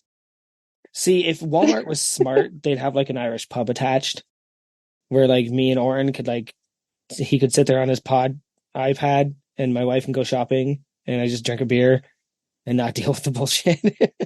yeah. So you won't take your 4-year-old to the gym, but you'll take him to the bar. Now I see. That was Yeah, where well, your mind's going. less things for him to break of mine in the bar. That's true. Yeah, because it is their bar, not your bar. That's good. So, Melissa, Yeah. it looks like you're a world traveler. Well, maybe not a world traveler, but you're a North American traveler. You've lived in many a state. I'm assuming that was all Hmm. military related, or were you just a natural wanderer regardless of military? So I do wander a bit. A lot of it was military motivated, but I don't have any problem living anywhere. Actually, the move to Montana wasn't military. That was like retirement. So I was like, yeah, let's move to Montana. Why the heck not? Um, my well, Matt is from Wisconsin, so when he was deployed, I actually went and lived in Wisconsin for a while. Um, I don't know. I love to travel. I love to see new things, especially in the US. Like I want to, I've done world traveling. There are some places I want to travel more, but Like honestly, Canada. like I, Like Walmart. yeah, yeah, I'm not allowed in Canada yet. What? We'll talk about that later. Oh Yeah, wow. it's fine. It happens. Those Americans out there from the north will know what I'm talking about, but yeah, eventually it'll be fine. So yeah, like there's some stuff I still want to see, and I will pick up and go. Like, let's go wherever, whenever, let's go. It's gonna be a little harder with 4 kids, though, isn't it? Like, well, the whole moving aspect. I guess if you're talking about like just going for like Yeah. weekend trips and stuff, that's but Jesus, you have the motivation to travel after working a 70-hour week. Because like if I work 40 hour, if I like I have the luxury, like I'm spoiled to where like my company, like they're pretty harsh on not wanting us to get overtime. So it's like I get my 40 hours in unless the project isn't finished, like I'm kicked out of the office. Like, so there's a lot of Fridays I'm out at like lunchtime just because I've already worked a little bit over. So the fact that you were saying you work 60, 70 hours and you're just motivated to still travel, like that's kudos to that, because I struggle to travel when I'm actually on free time. Yeah, I love it. I live in Northwest Montana for a reason. The camping, hiking, fishing, like anything outdoors, anything I can just get out of town for, I'm game. So I'm like, yeah, it's been a 50-hour week. I probably still have 10 hours worth of work in my own shop, but also I actually live only about an hour and a half south of the Canadian border. So like we can travel all up around here and there are no people and it's gorgeous, like mountains everywhere. We're in the Rockies. So it's beautiful. So yeah, pretty motivated to travel. I will say I'm the same way. Um, I work in a relatively seasonal business. So like every financial quarter, towards the end of the quarter, we will ramp up and just be utterly slammed. And then you can usually see that my vacations are timed directly after the financial quarter because I will work that fine. I'll do the 40 to 50 to 60 hour weeks, but then I'm going away. I'm going so far away that if something happens, you can't get a hold of me. Right. I think last October I just turned to Morgan and was like, yeah, I booked us a cabin up in Muskoka. And if I don't care if my store is on fire, I can't come back. I don't care. So I kind of see how like that works where I'm so motivated to travel and leave. And I'll drive for 3 hours just so that I can say, oh yeah, that sucks. I'm not coming back. I just want to be so far away from it. Totally get that because next week the Pixies are playing down in Missoula. So it's September 7th. They're playing down, and Missoula is only 2 hours south of us, but we only have a 3-day work week. So I'm Mm, like, I'm gonna have to figure that out because like I'm not missing that concert. It was yeah. really hard to get a ticket. They sold out in like 3.5 minutes. Like, yeah, I'll be there for that. So yeah, I'd love to travel. And just as a side note, I am now having, which I probably shouldn't be switching up, but tomorrow is Friday, so I'm going to do this. This is a nod to my friend Jen Damager. She introduced me to Empress Gin while we were in Hell yeah. Western Northeast South Dakota. So I'm having a gin and tonic on gin. I found a gin up here. Gin. Um, no, Yes, Jen my Damager gin. is the best. She is. We went to the Fergus Festival and they had a thing there, and there was this thing called like it's like Juniperus Maximus. And Mm, the guy, I was like, so what makes this gin better than others? And he said, well, most gins soak their stuff in juniper for 24 hours, and we do it for 72. And then I was like, gotcha. okay, let me taste that. And oh my God, it was like, I love like tree flavors and flowery flavors and stuff like that. Yeah. Oh, it does. It tastes like you're honestly like laying in a pile of juniper. So That's amazing. No, I, I'll have to find some of that to bring down for you guys. absolutely. Yeah. Jen is the one who turned me on to this, and yeah, I'm not going back. I'm hooked. I'm hooked. And it's made in Canada, I believe. So Cool. yeah, it's pretty cool. So on my notes here, I know you were in the Army, but then it also Hmm. says that you received a scholarship to the Marines or from the Marines. Like how? So you're a dual branch service woman. So I was intended to be. So I started out from high school. I got a Marine Corps scholarship. I went to Texas A&M. I was in the Corps of Cadets for 2.5 years. But I kind of drank my way out of that one. So yeah, I had way too much fun in college. So after a certain point, I did decide that it was just, I mean, being an officer was super cool, but I couldn't keep up at that time. I think my maturity, like I wasn't there. So I went back home to El Paso, and that's when I joined the Army. So I did have a Marine Corps scholarship, but I ended up enlisted in the Army, which was like the perfect place for me to be. Like I'm my 17-year-old and my 15-year-old, they know it. They're more mature than me now. So I can't imagine myself at 21. They're like, Mom, seriously, come on. So yeah. Um, yeah, at 21, I needed to be in the regular army. And it worked out great. It worked out great for me. I got to do a lot of really cool stuff. And let's look at it this way. If that had worked out, then you probably wouldn't have been hardest lifter and best female masters lifter at the Lift Hard Live Easy, Exactly. right? So everything happens for a reason. Yeah, Absolutely. that's where I was going. He took the words out of my mouth. Yes. Now, Yeah. since it was your first meet, you probably didn't have like a big grasp on what dots is for Wilkes. So like you Oh, probably have no nobody clue does. that Don't even mess around. I don't even know that. there I doubt you knew that you were gonna win anything or that you were in the running to win stuff. So was it actually a surprise when you won, best masters female Oh, and best you have your wooden prize as well. So like were all those kind of surprises to you or were you kind of like, oh, is it my turn yet or was it a complete surprise? oh no, I was completely surprised. That's Like awesome. the very first time. So the medal was first, and like they called my name, and I was like, oh my gosh, like cool, because I'm old. Like I'm a master's. Let's get it. Whatever. And Nice. I didn't even do like I didn't even PR at the meet, which I You didn't did know. because if Like you don't have I'm gonna interrupt you.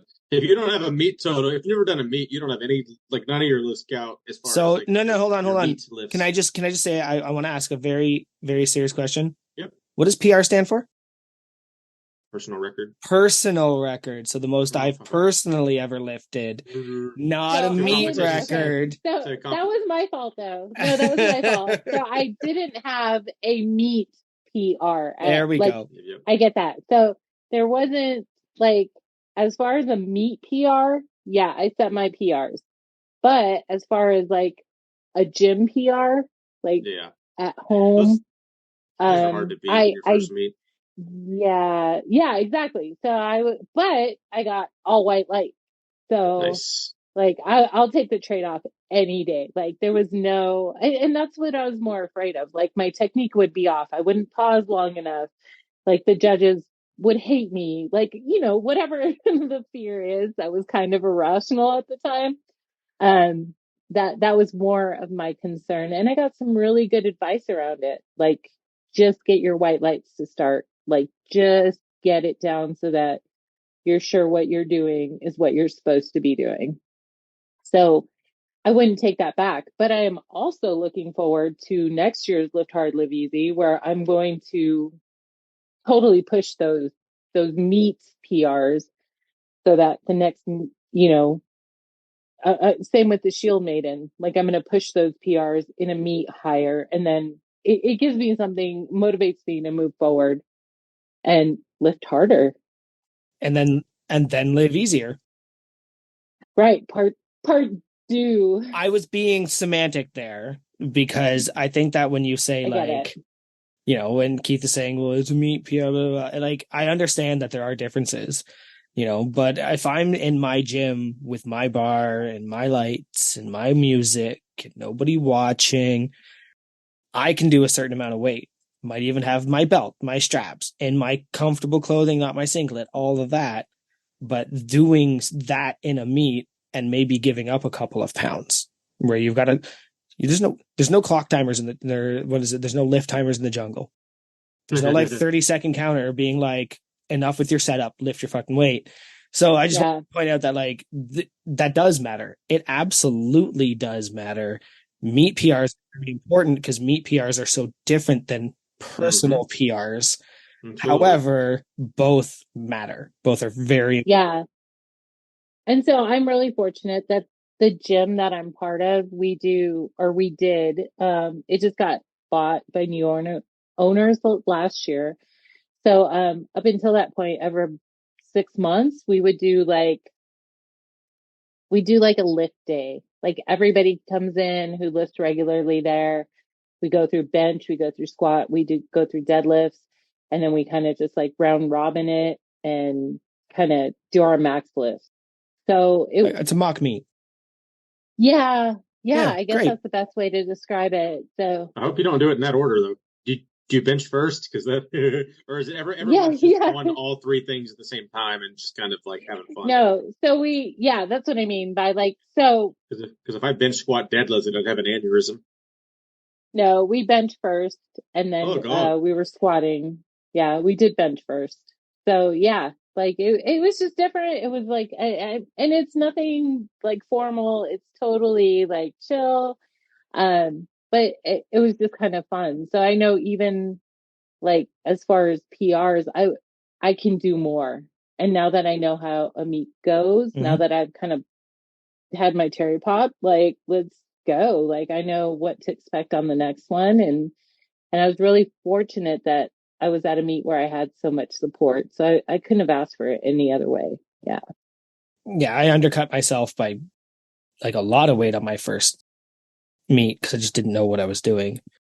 Yeah. And then on the second meet, which was the officially sanctioned one, I was like, no, I want to fail every third attempt. Like I'm going to fail. I'm going to do 5% over what I did in the gym.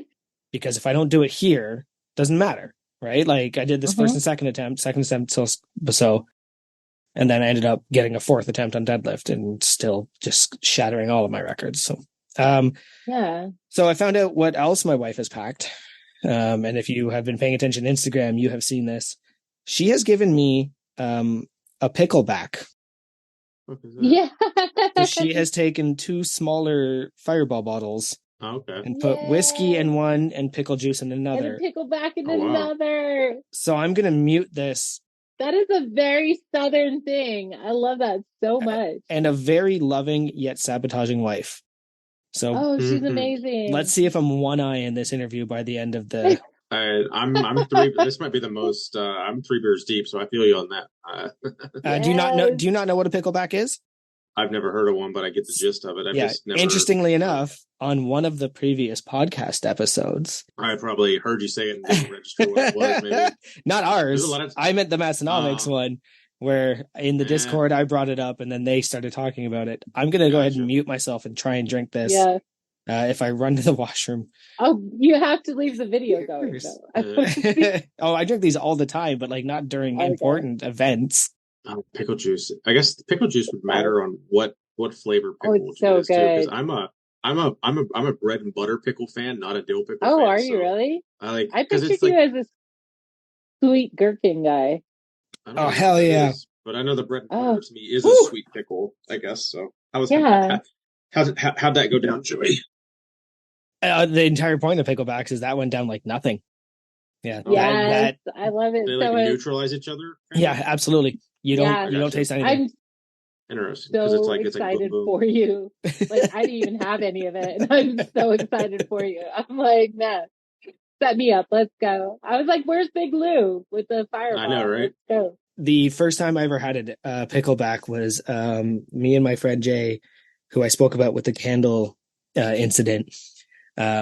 Oh yeah, no, that was amazing. By the way, we went to what was like this heavy metal brunch, and we were the only ones there. We're sitting on this outdoor patio, and there's like heavy metal blasting, and me and him like we got nothing to do for the next 2 days. And the bartender's like, "You guys ever had a pickleback?" And we're like, "No." And he goes, "Yeah, you're so about good. to." And we just spent the entire morning drinking these things. And then They're so good. they've just been a staple in my self-destruction for quite some time. No, I respect. I enjoyed that so much. Oh, yeah, big ups to my wife for Yeah, all of she's this. amazing. She is actually amazing. All right. All right. What was the pickle that you mentioned there, Big Melissa? She had mentioned a different. Yeah, it's a sweet gherkin. So it's a Yeah, little pickle. They're like the like smaller ones. I get. Yeah, I'm like trying to imagine. Yeah, I've had those. Okay, Yeah, there's like versus like they're the like extra dill. textured almost too, right? Like they're like Yeah. it's kind of got like little spikes on it, kind of. Yep. I just love me Yeah. some strong dills. Dill is such an incredible flavor. I like Yeah. dill with cream cheese and then you wrap it in ham. Like you take like just regular, I don't know, I guess like Black Forest or honey ham, just like deli slice for a sandwich. The thin kind though. And then you put some cream cheese in it with a piece of dill and you roll it up. Oh my God. This It's sounds like a like Midwest the salad. This sounds like your Midwest salad, Amy. That Fucking so you and your damn salads. Oh, that is so close though, because it came from That sounds more like a Wisconsin. sandwich to a salad than a salad to me. Because it's a Sandwich wrap and a wrap is a sandwich. I with, don't know. with ham bread. do you Yeah, guys I have use ham dill? Do you bread. have dill pickle chips down in the States? Oh, we do. Yeah, Okay, all right. Because absolutely. we We get the even creamy have the dill. ones that are, yeah, so we even have the ones that are like hamburger cut. So they're cut long ways instead of in little chips. You know what I mean? Like they're Oh the no, different thing. long. Like so, like chips, like Lay's potato chips that are like Oh yeah, dill pickle flavored. dill pickle. Yeah, okay. Yeah, No, yeah, I like know what crisp. pickle chips are. Yeah. Crisps. Okay. Somebody's Yeah. been to Europe. No, I just watch a lot of British TV. It really is like We call them crisps. I watched Ted Lasso this year. That's all that was. Hell of a show. That's a really good show. Isn't it amazing? I encourage everyone to watch that show. It's so good. Like, it definitely like season one was the best, and I agree. All right, so I have a question based on all of these notes. How do you hate mangoes? What's up? then Oh my gosh. Like, no, I'm All team right, mango. so Like, all right. So when we deployed to Iraq, we were in OIF-1. So we were the first deployment out after like we crossed the border. So we didn't have DFACs, so we didn't have like dining facilities while we were there. So when they eventually got them, like 9, 10 months into the deployment, they would source the desserts from like local places. So the only thing that was available was mango and rose. Like they had a rose flavored popsicle mm, and they had a mango flavored popsicle. So any dessert we had was either rose flavored or mango flavored. I see. Well, nobody here in the state eats rose anything. We have mango everything. And ever since then, no mangoes. No mangoes. Just the smell. I love mangoes. I can see how that would not affect you. Rose water, as an Yeah. interesting thing, is very good for you, but is disgusting. Absolutely disgusting. It tastes like an old lady. Yeah. Like Yeah. if you're licking an old lady's bathroom. Yeah. Like Yeah. it really just, I just can't wait for a mouthful of potpourri. Hook me up. yes. But Yeah. rose water is very, very good for your stomach. Yeah. When I was in Alaska, they would do the rose hips, like rose hip tea and rose hip, Yeah. whatever it is. So they're just like the little rose bud. But yeah, I couldn't. I couldn't. Mangoes and roses, they're just off limits. It's not a thing anymore. Okay, quick game. Yes, go. Um, favorite thing about Alaska and least favorite thing about Alaska. Oh, gosh. Okay. Favorite thing about Alaska? Can I just say everything? I fucking loved Alaska so much. But wild Everything sounds like blueberries. riding the line. I know. So wild blueberries, Oh, hell yeah. uh, There's a boreal. Arctic Circle. Just loved it. Oh no. Favorite thing? Northern Lights, Yep. hands down. I've never Northern seen them. Lights. Just, And I always worry that when I see them, I'm going to cry like a baby. oh my God. It is spiritual. Yeah. So yeah. It's on my bucket list. So Alaska, favorite thing, Northern Lights. Least favorite thing? Hmm, probably that the snow doesn't stick. So you have like snow, but it's very dry. It's Oh, not wet snow. There's not a lot of humidity. You're basically in the like desert tundra. So it's yep. like very dry, but very like cold. So when you do get snow, it doesn't stick together. So there's no snowmen. There's not really a whole lot of like snow caves. The snow is just kind of so shitty snow. Yeah. So yeah, that's probably the worst part. But I loved Alaska so much. I was expecting bears to be but you're in Montana, so like you're kind of No, just used to yeah, bears. it's Yeah. just part of life. It's fine. Yeah. When I mentioned earlier we drove to Muskoka and Morgan had never been up that way. And when you are living in an area with bears and Mhm. other kind of animals, Keith, you might not know, and some of our listeners might not know, you have to have specialized garbage disposals. Like you can't just Mhm. have open receptacles because it will attract black bears and stuff. So she said, this is the garbage can. I don't know how to use it. And I walked up and I put my hand in and unlocked it and opened it. And she was like, wow, I wonder why they have those. And I was like, it's bears, Morgan. It's bears. We are surrounded by bears right now. That is so adorable.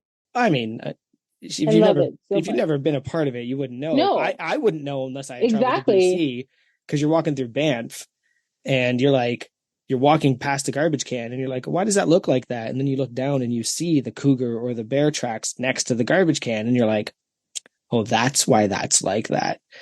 Like that taught me pretty quickly. I saw an Instagram video this week where a guy was just like walking, crawling into a cave like a spelunker, and he walked in on a fucking sleeping mountain lion. And I was like, oh, God. Couldn't Mm. imagine just like randomly walking into a cave and just coming to, face to that.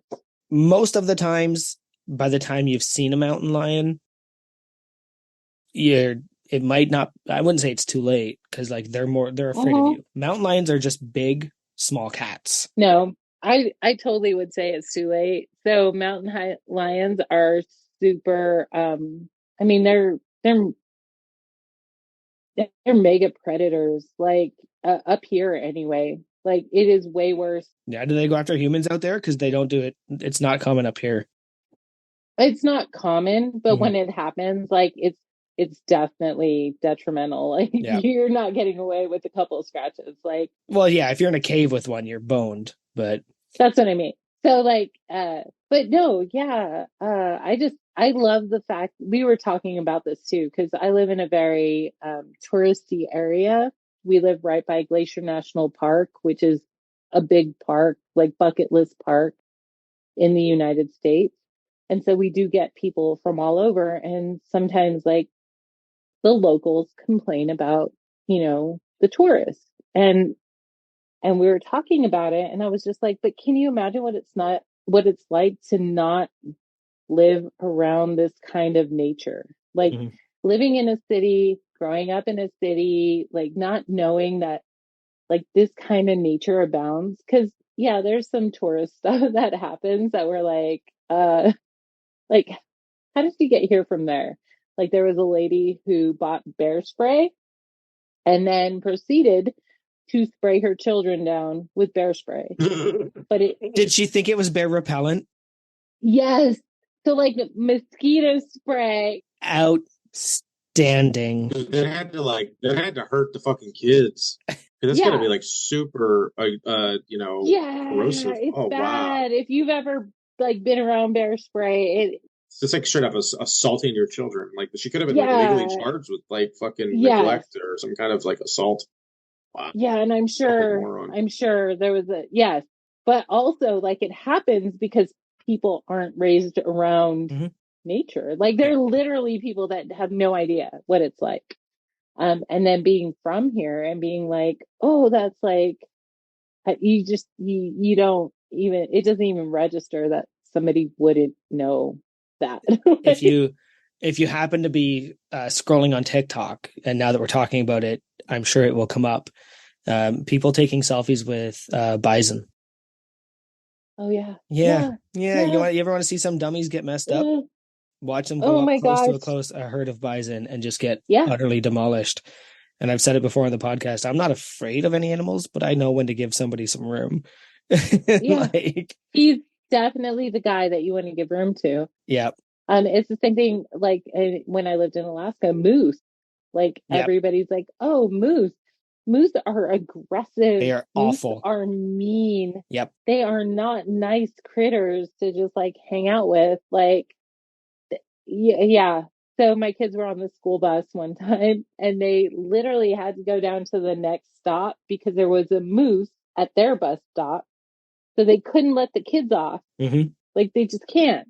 So you have to go down to the next bus stop so they can let the kids off for the moose. Because the moose will just charge anything and anybody. And they're just super aggressive and people don't realize. So yeah, no, but I love because they're hug shaped. They're hug shaped. They are. And I was saying it, like mountain lions and cougars, they're actually small cats but bigger. So their bone structure and their muscle structure is the same structure as house cats, but they're just bigger and more feral and the strongest thing in like North America. Mm-hmm. So like you look at them, you're like, oh, look at the little bitty kitty. And no, they will mess you up. But again, it's not common. Like they don't hunt humans. Grizzlies might. Black bears are dumb raccoon bears. But still things you don't mess with on purpose. Yeah, I'm way more afraid of a cat than I am of a bear. Like honestly. A black bear. Except for Cocaine Bear. Yeah. Did you see that? Did you watch that? That was such a dumb. Sorry, that was a bad movie? That was a great movie. I know. It was so bad, but it was so good at the same time. Elizabeth Banks. Oh, so dumb.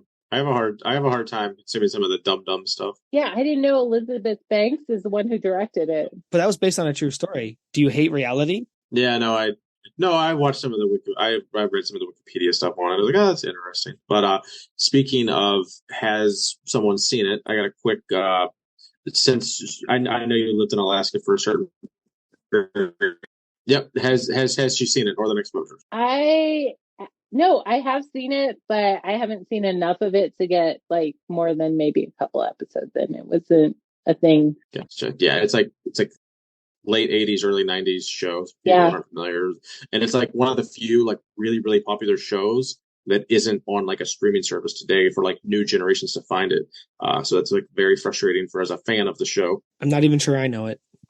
Yeah, it's I mean, it's on a ton of pirating sites. You can watch it. I think it's so old. It's even on like a website that just like once something's 30 years old, it's like the intellectual properties like go away to some extent. So you can like just stream it for free.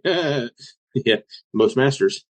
Oh, well, that was scans, but that's right. Most masters female. What about the Littlest Hobo? Have you guys ever heard of that? I think I've heard of it. I can't put anything to it. Oh, it was about a dog that traveled around and helped solve mysteries and crimes and stuff. It was a Canadian show. Oh, that's why we never heard of it. Okay. So if you want insight, and I'm going to let this into all of the crew listening, we talk about Letterkenny and Nickelback and all of these like Canadian cultural shows. I saw Nickelback live. Just saying. Amazing. I don't mean to brag. Yeah. But Littlest Hobo is true Canadian, like iconic culture. And it's because Letterkenny is kidding. Trailer Park Boys is like joking. Littlest Hobo thought it was real, and he would travel and this dog would go to all of these little tiny Canadian towns, and you would meet what we recognize as Canadian stereotypes.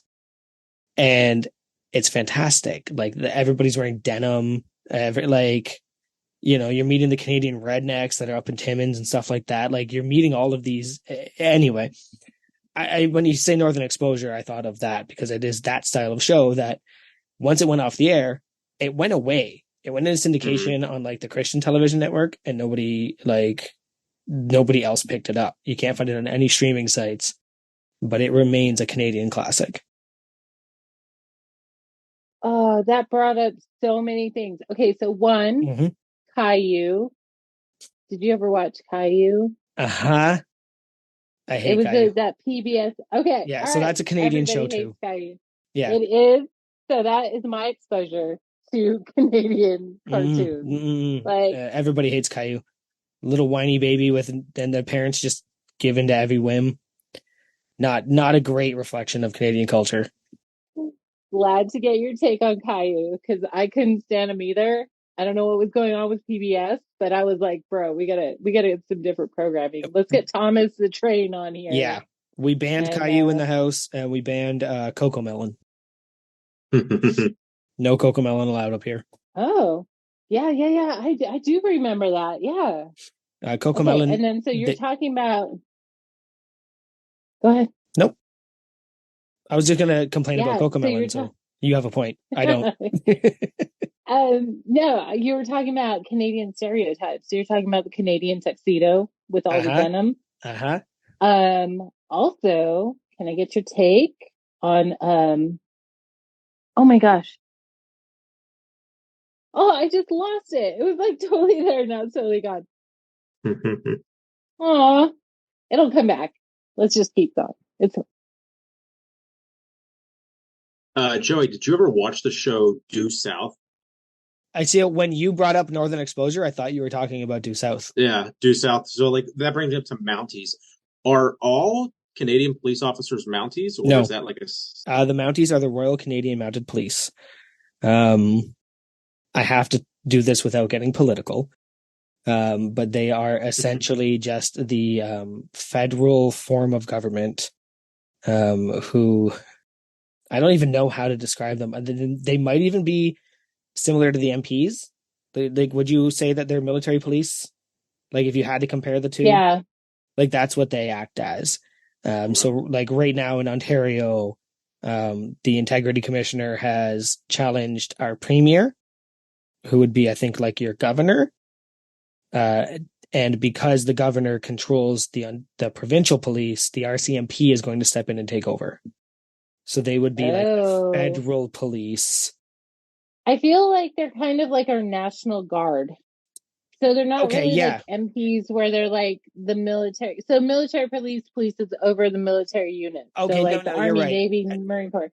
Because we have MPs. Guard, yeah. So our National Guard is like federally controlled. So if there's like, let's say a riot in Chicago, like you can use the National Guard to control a better comparison. That riot over like, and I think I'm getting that right. I know they're controlled by state, but they're overseen nationally. So yeah, America's kind of weird that way. Yeah, I think that's a better description. Scance would know that better than me. Yeah, he would. But yeah, so the RCMP is they do wear the red things. They are the RCMP, Royal Canadian Mounted, so they do ride their horses.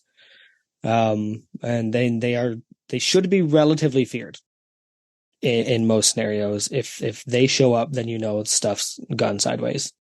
Well, and that's why I feel like they're our National Guard. If you have to call the National Guard out, shit's just not right. Like something's not. Yeah, something went sideways, and yeah, they would take over where provincial and municipal can't. Right. Got you. Yeah. And also, Due South sucked. Yeah, I was gonna harken back to that real quick. Like, I want to say that might have been my first experience to like Canadian lore culture, like Americanized version of it. Yeah, so like I was like, oh look, I understand Canada now as like a 6-year-old. Did you ever watch Kung Fu: The Legend Continues? No, I've heard of it. No, with David Carradine. Okay, I feel like I should have. That's slightly before my time. I think it's like late 70s, right? No, that's the original Kung Fu. Kung Fu: The Oh, Legend okay. Continues was in the 80s and 90s. Oh, okay. Okay. I think And it was on. I think I saw syndicated episodes, but I didn't ever really like sit down and watch one. I just wasn't interested. Like I was of that era for the Legend Continues, yeah, but I just wasn't like it wasn't my thing. but So that was filmed in Canada. So there's actually a lot of oh, okay. Canadian Okay. iconography in that show as well. But I know that it Nice. was bigger in the US than it was up here because it was a US show Yeah, film. no, I remember it being a thing. I Yeah. just wasn't I not my thing. All right. I think I'm ready for something here. Okay. Yeah. All Something right. different. Do you like science? Do you like violence? Do you want to add a little pep into your next rep? Today's episode is also brought to you by Obsidian Ammonia. Today's feature is going to be the Dim Max Redux, a combination of the most powerful salts from our friends to increase your kumite. Takes your nose bleach, takes your Dim Mac, and it's going to mess up your life. Head on over to hypedust.com and grab a bottle. Soon, we will have our own code and hopefully a little more. So tune in more for Obsidian Ammonia sponsoring Unpaid and Underrated. Big thanks to Travis. I reached out to him last week, asked his permission. Right now, he says you can use my code. Keith, do you also have a code? I do not. All right, so you can use code LiftBearded for now, but I will be hopefully getting an Unpaid and Underrated code from him. Not like a huge monetary sponsorship, but like I wanted to be the first to say we got Obsidian Ammonia. That's legit. Good deal. That's like breaking news. That was. I think he was keeping that in his back pocket. That would have been. Wow. No, I I wanted was to. I gonna wanted say to sneak you that up. buried the lead. Me and Nate have been working on Yeah. that for a little bit, and then I was just like, what do I do? Because like between us three and our 200 listeners, Yeah. it's not Fair. really about monetary value at this point. But it would be really cool to say we have Obsidian Ammonia. So I was like, hey Travis, what can we do? So we're gonna work out a few details where he might not That'd be necessarily, legit. And I wanted to I do it love before Massonomics did. it. Yeah. Yeah. Nice. Yeah. Anything to get a hair more exposure for our podcast. I'm happy with. All right. So I think that the next thing we're going to do is over and under and rated. Yes. Perfect. We had a hand. So I apologize to anyone's questions we didn't get to. We had a lot of welding questions. A lot that of all welding kind of, questions. sounded the same. Oh, So we didn't get a chance to wait. get to all of them, but No, But we're gonna put them into here. Okay. I was like, only because if Big Eddie sent that works. anything in. Did Big Eddie send anything Okay. in? No, I don't think there was a Big Okay. Eddie. All right. Well, that's fine. Yeah, one of but the hosts. oh yeah. Have you ever bought any welding supplies from Big Eddie? I have not. I've hit Big Eddie up for info. Like, yeah, he's a Miller guy. That's what we run at work is Miller Welders. But I have not bought anything from Big Eddie yet. He's not in my district. He's not your rep. He's not your Miller rep. Yep. Otherwise, I would buy the shit out of everything. So I can share one little story. A little story from Pounders is I already knew like personally like had met in person. Big Eddie and Big Matt Cesney were both weld by profession or like as a secondary part of their job. And once I knew Melissa was a welder too, like it was kind of funny that like there was 3 welders in the crew that like all met at like the same time. It was a very Absolutely. well. So that was kind of cool to see. So I do want to get one more question before we get to underrated real quick. Favorite army story? Do you have like a 90-second or less army story that you just it either means something to you or just makes you laugh every time you think of it? Yeah. No. So when we moved into Iraq, it was our deployment to Iraq. We moved in and I was new to the unit and I had met about 20, 30 people while we were in Germany that I was going to be like moving out with. We got to Germany we got to Kuwait and they're like, oh, no, you're going to be rolling out with this other platoon. So like anybody who had met, like I didn't know. And so the army is just like, no, you'll be fine. So I just rolled out with some guys that they were in my unit, but at the time I had no idea who they were. Mhm. And it was so indicative of like the army and what we do there. So Yeah. yeah, it was great. Uh, I ended up having a great time, great crew. it was your crew before your crew. Yeah. Yeah, it was a pre-crew. Pretty cool. Um, should I explain the rules of overrated or underrated? No, I think I've heard of it. So I think I'll be okay. We've all been drinking, so we should probably hear Okay. Yeah, let's do it. We should hear the pickleback version of the unpaid. Yeah, All as right. long Okay. So essentially we've got a list of it looks like about 10 things selected for you. I okay. think we'll only select 6. And they Okay. are selected just for you. You have to decide if they are overrated or underrated. And weirdly, do you know how hard it is to not say you have to decide if they are unpaid or underrated?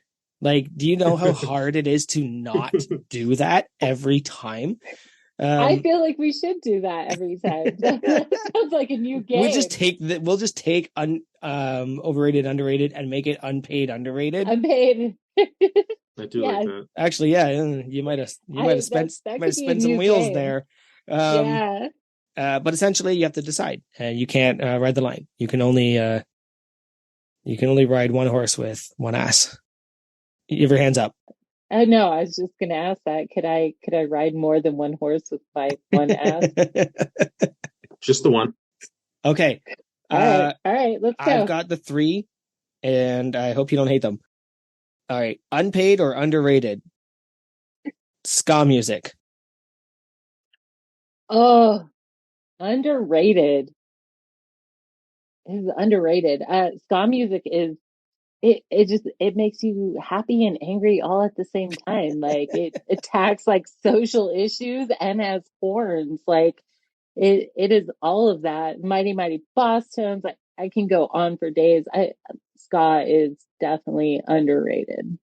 Or un which one is which? Yeah, underrated. Unpaid and underrated. Yeah, underrated. Okay, go. Unpaid essentially means overrated, but like Okay. this is our podcast. All right. We're gonna do this So, now. yeah, I love this. So I'm in. Let's do it. Just an entire canonical swerve in the Yes, middle of our let's do it. podcast with a Weldicorn. Let's do it. Oh, I'm in. All right. Unpaid or underrated? Pippi Longstocking.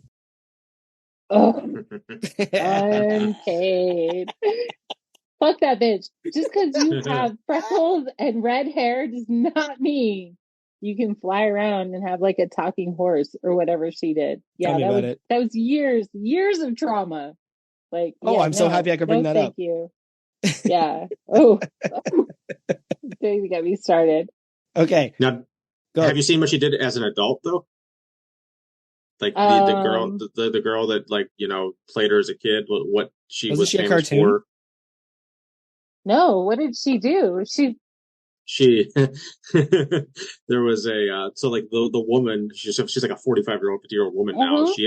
She had a sex tape come out probably like 10 years ago, I think, if I Oh, recall. Yeah. So that was interesting watching. Is like, and I was like, oh, that's not that's yeah, that was. All Big right. Keith, you just made that way more interesting. I don't know. Like way more interesting. I kind of I do think the most interesting thing is Keith telling the entire world he watched that sex tape. yeah, it's a thing. If anyone in the Discord says they don't watch porn every now and then, they're full of shit. But not Pippi Longstocking's porn. Well, she's like 50 fucking years old. It wasn't like she Yes. was like No, hey, Keith, Big Keith, just tell him to fuck off. Like he can't Yep. judge you. Why is he judging you? I'm not offended. Oh, I'm by not it. judging. I'm just laughing. Just kidding. Yeah. Oh, I'm just here for No. the utter I'm just silliness. playing. I love Okay. it. That is like the perfect ending to that question. I'm gonna get roasted for my celebrity point. Yes, I love it. All right. Unpaid or underrated? Yellowstone, the TV show. Fucking unpaid. Like, I get it. It's super cool. I haven't watched all of it. But I also feel like living out here in Montana, like, bro, we don't blow shit up. Like, it, I don't know. I get, I don't even know. Like, I don't have words. I get the Old West vibe of it, Hmm. but also like it's not quite like that. Not quite. I call it the Cowboy Sopranos. Okay. Yeah, no, I get it. I have watched every episode, and I every time I watch it, they just turn to my wife and I go, "This show's so fucking dramatic." Just Yes. like nothing can just happen. Like nobody can Oh just like my walk to God. the store and buy something. Like something has to No. happen all of the time in that show, and it's just overwhelming. You know what it is? It's the 2020s Dallas. Like, Mhm. if you're a master and you remember Dallas, Mm. the like iconic melodramatic like TV show that was on in the maybe 80s, maybe. I think JR got shot in like 87. But yeah, like it is just the northern Dallas is So, from what I can gather. but I love it. So I watch every episode. But yeah, I haven't watched it, Okay, I've watched to be every honest. episode. It is so fun to watch, but at no point am I like, yeah, let's go to Montana to do that. Yeah, so is Game of Thrones. I don't feel Yeah. like I'm like in a hurry to get into that world either. But yeah, it does draw a lot of people up here. It does take like The spinoffs are good too. I feel And then they get I like the mauled spinoffs. by bison when they come up there and good, act stupid. good. All right, that's my three. All right, I will go ahead and dive right in on mine. Hopefully, my internet, does good enough that I don't keep cutting out. So, Big Melissa, we're gonna go with unpaid or underrated Mark Wahlberg. Did you say Mark Wahlberg? Oh, I bro, did. that dude is like he is so underrated. Like, I mean, oh, all the things, all the things. Like, yeah, can't that's all Th- underrated. Does he make your backbone slide? Yep, yep. I mean, What did you? So from Marky Mark with his pants down to like the grown man that prays at like 4 a.m. Like, there is nothing wrong with that man. I'm putting it out there right now. Like, if he would powerlift, then he would be on point, and we would all be like in love with him, pretty much. what The did other you? guys was a great movie, actually. Oh, so good. What did you think about the movie? What was it? Fear, where he was like played like the psycho possessive boyfriend. Did that kind of? That was one of his first, right? Yeah, no, yeah, that didn't like turn you off to like being crazy for him being crazy. That is. Uh, Stalking equals love, so no, like absolutely Hashtag not. stalking equals love. only Yeah, when Your first. only when Marky hashtag. Mark is involved. Yeah. I mean, yeah, if your stalker looks like Marky Mark, then no, he's just in love. It's fine. You're fine. It's like that series on Netflix. Have you guys seen that Yep. series on Yeah. Netflix? I haven't watched the most recent season, but I've watched like the first three, I think it is. But I haven't watched the one where he goes to like England or whatever. Yeah, no, hashtag love. That's that guy's just hardcore in love. It's fine. But that's a running joke between like me and my friends. Like And that's now that's love. 200 plus crew members. I know, right? Bring it through. Tell me that's not love. I dare you. Mhm. All right. All right. So my second one, I'm going to go with robotic welding. Overrated or underrated, or unpaid and underrated it is. Okay. So it is underrated. So a lot of welders are afraid that robotic welding are going to take their jobs. And one, no, it isn't. You need a welder to program it.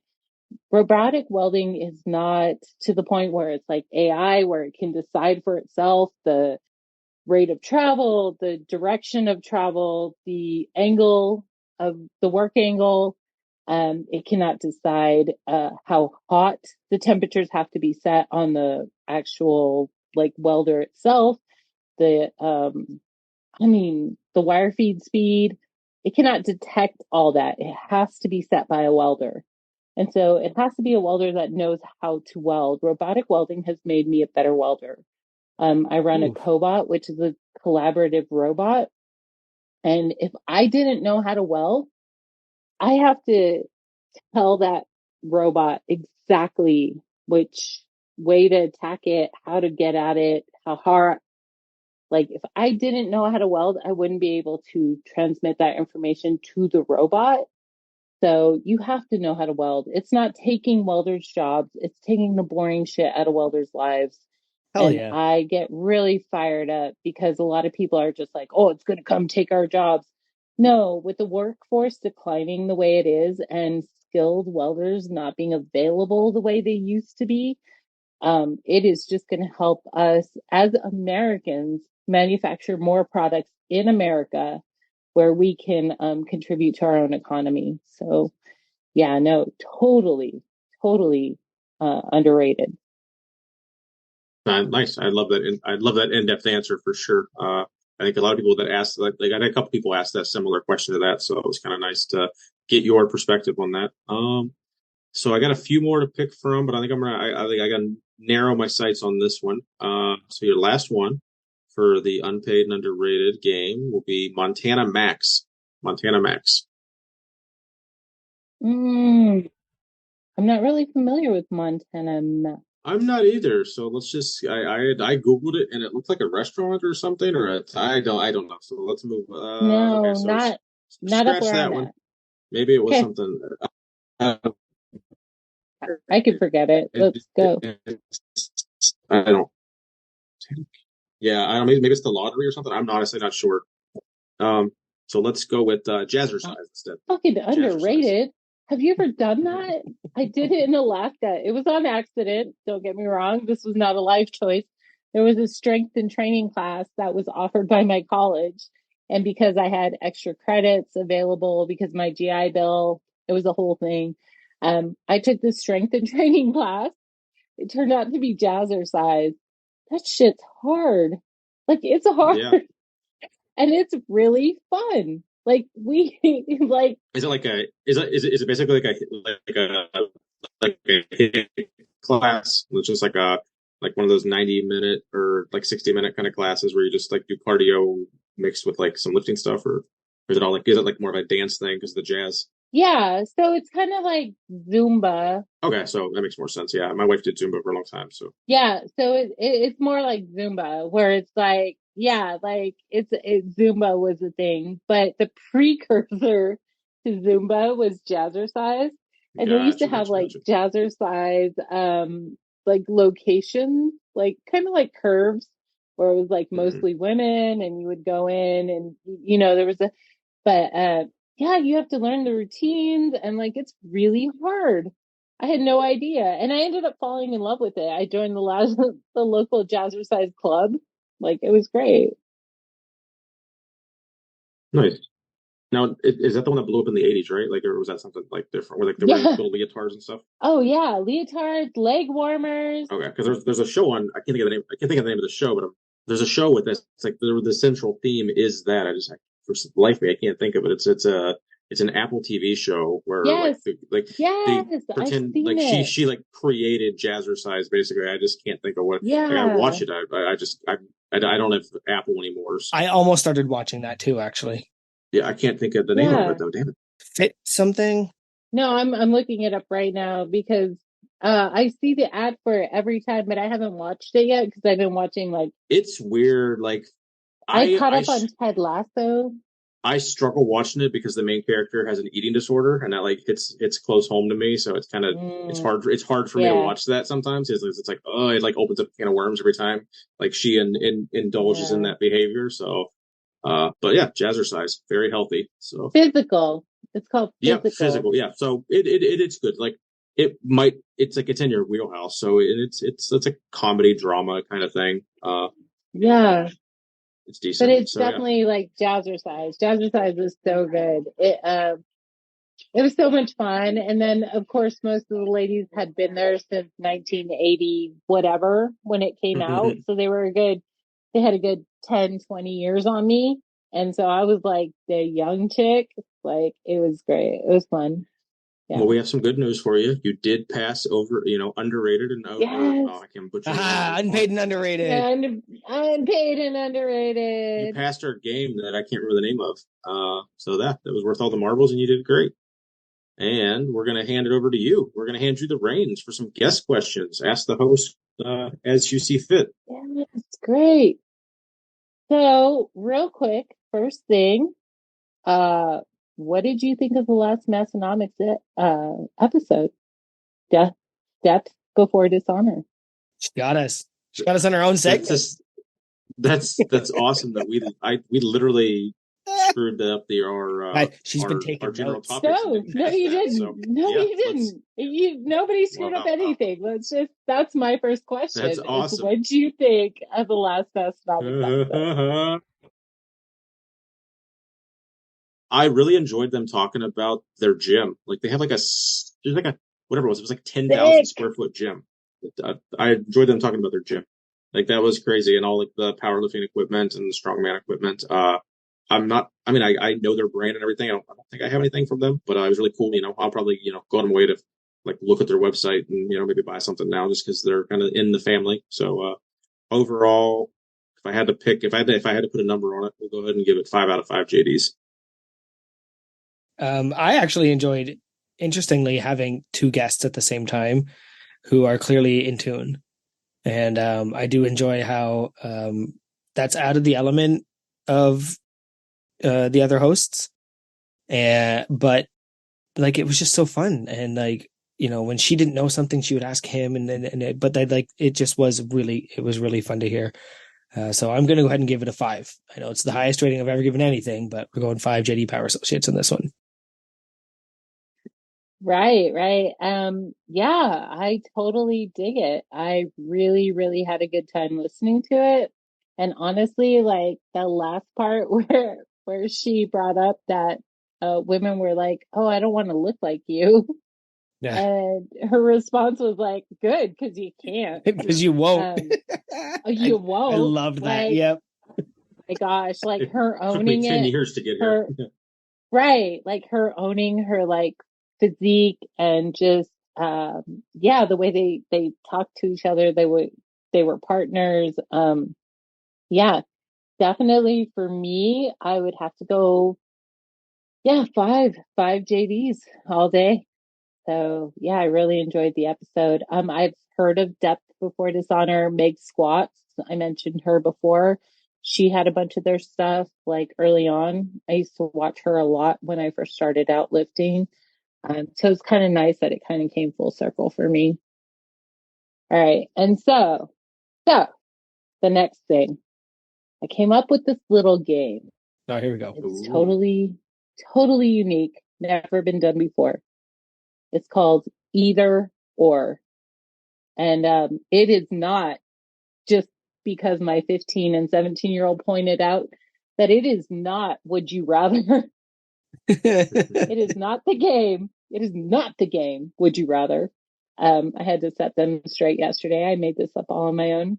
But it is either or with druthers. So you guys get to decide either or. I will give you the category and then you get to druther it out. Is this one by one, or we both answer each one? So there's going to be 2 for both of you and then 1 for each of you. And then the final one goes back to both of you. So I will let you know if it's both or either. Either or. So this is for both of you. Both of you. Pancakes or waffles?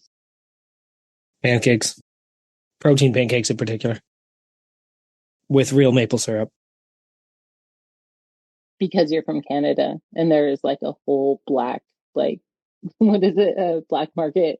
Yeah, there is. But no, they'll have artificial maple syrup, which is maple flavored corn syrup. Nope. It's insane. That's not tree blood. I need my tree blood on my Klondike pancakes. There's a whole like maple syrup mafia. There is. So out of those, if I'm cherry, if I'm shoehorned into those 2, I'm gonna go Hmm. with pancakes because my reason with that is pancakes are okay. When I think of a waffle now, I only think of like continental hotel breakfasts, and that means I'm Oh like yeah. traveling and probably like Yep. outside of it being on a vacation, I'm traveling for work and I'm unhappy for traveling at work. So I'll go pancakes for that. But like French toast is better than both by like 1,000%. But since I didn't get to pick that one, I'll go pancakes because pancakes can be Yeah. pretty good. No riding the But French line. toast is a million percent All better. right. Yeah, Now, but pancakes out of Okay. those two. So have you ever had a Stroopwafel? I don't think so. Okay, so Stroopwafels are they're Costco's got them.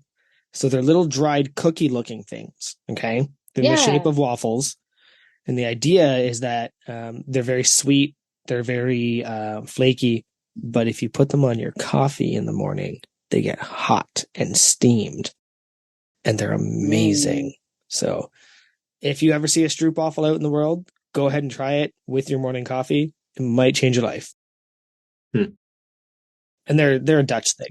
So I do remember from the Lift Hard Leave Easy Classic that Big Jen was specifically looking for someplace with waffles because She was, yeah. the waffles are little cup holders for the syrup.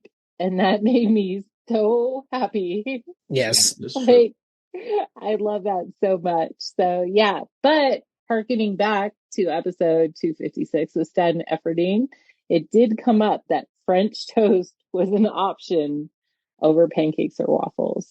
So, that's like a I little mean, throwback there, too. it's an option, but it's not the lowest effort option, right? Like, Yeah, I don't know. I make there's some French shit toast all the involved. time. Yeah, French So, toast is yeah, amazing, no.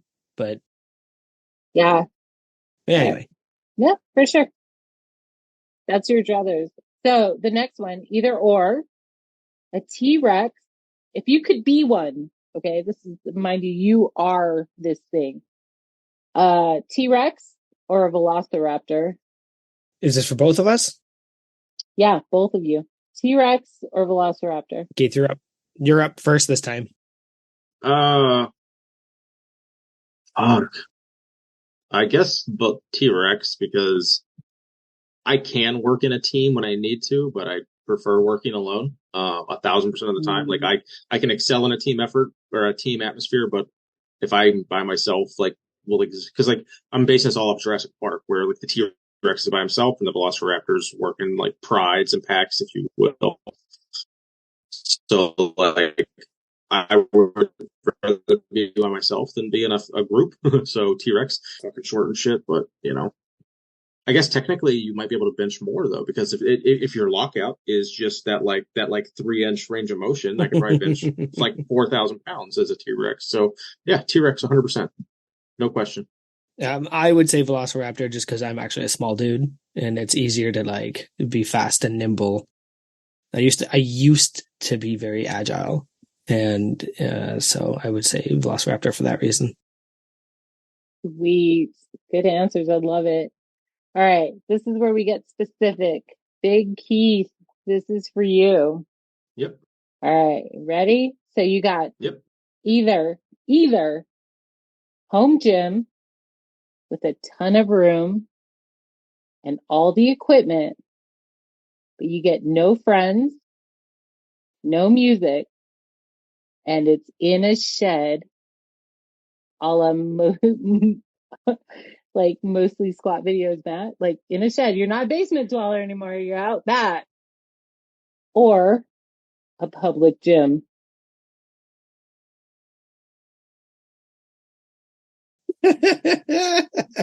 Uh, You broke him. like You broke him. Look at the that's binary run. that's hard because like there's so many ways, like there's so many caveats. I could be like, well, I'll just take the home gym Right. and then go to the commercial gym like once a month and get my camaraderie that way. Where I'll just, but if it's cut and dry, 100% one or 100% of the other, Either or. I'd have to go with the hermit aspect and give up my lifting community. And because Oh, I still see people at powerlifting meets, and I could still be like, because Instagram is so influential. Like I could still just like I've got like so many group chats and shit and like just like friend like so many different like circles of friends online that like it would suck to lose out on what I like pride myself on having in the basement, but commercial gyms are fucking garbage. People are garbage. 99% of the people that go to commercial gyms are pieces of shit, and the Dude. 1% that I'm gonna miss out on that already come to my house, like I don't know. Like I don't think I could train in and also I just have to play the selfish card. Like I'm not going to drive for 4 or 5 hours at work and then come home and then drive another half hour to go to the gym. Like fuck that. I will work out by myself and just live vicariously through my phone and like have my living community that way. I love it. I love it. Respect. It's a Yeah. very passionate answer. Yes. I love it. In my house, that's a hard one. That's really hard though, because you're making me. I don't wait for machines. The machines wait for me. Right? That's the best part of the home gym. But also, like, that was a good answer, actually. I love it. Very good. That was like the hardest question I think I've ever been asked for, like, because it's like I still don't agree with either. But, well. Yeah. Well, that's the point, right?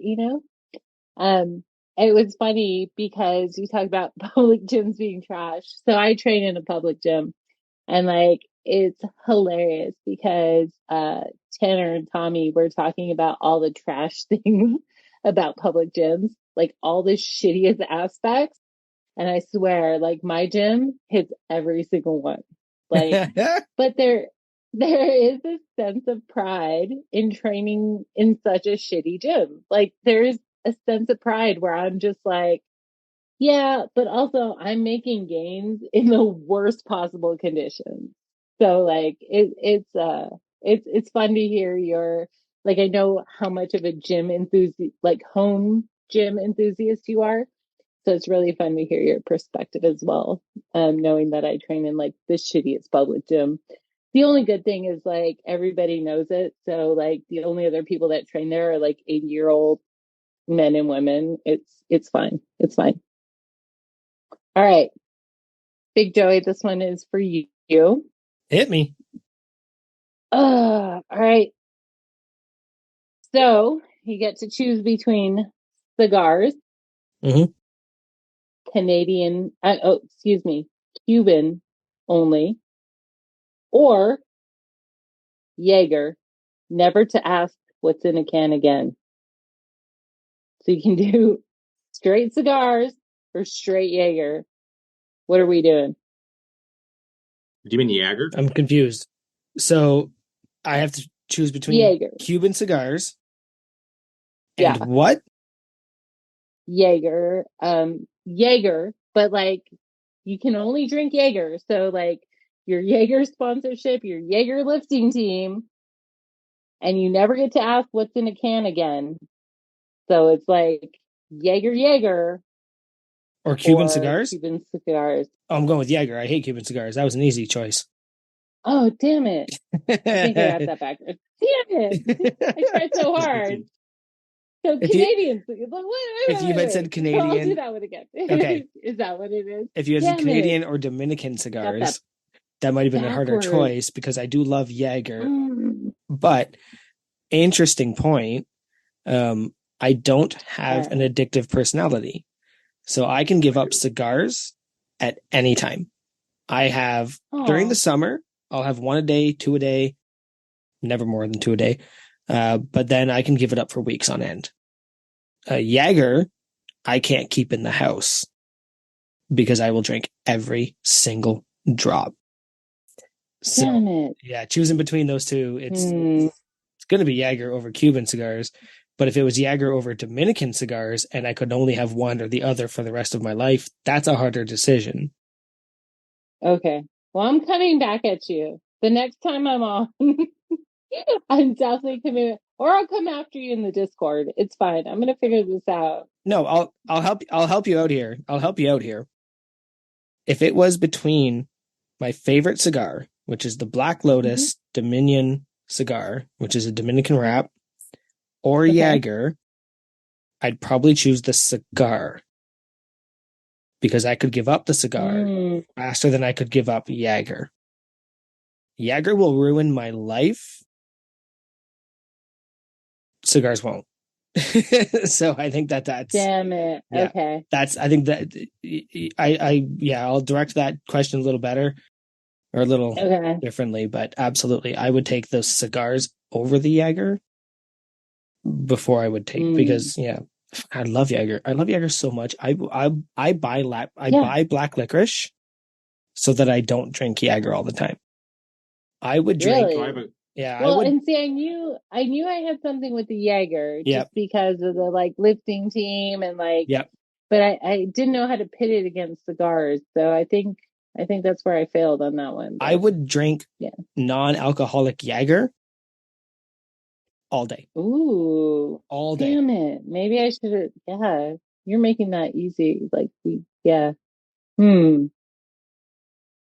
Okay, cool. So the last one. Keith has a point. He's got his finger up. so I have a quick question Tell for me. us. Do Yeah. yeah. Do we think that we've said Jaeger more on this episode than they said Gage on last night's episode?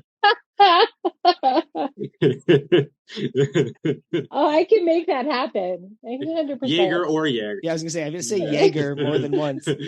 Yeah, Jaeger or Jaeger is the same word. Yeah, I think we've said it No, it up makes to it makes 50 the same.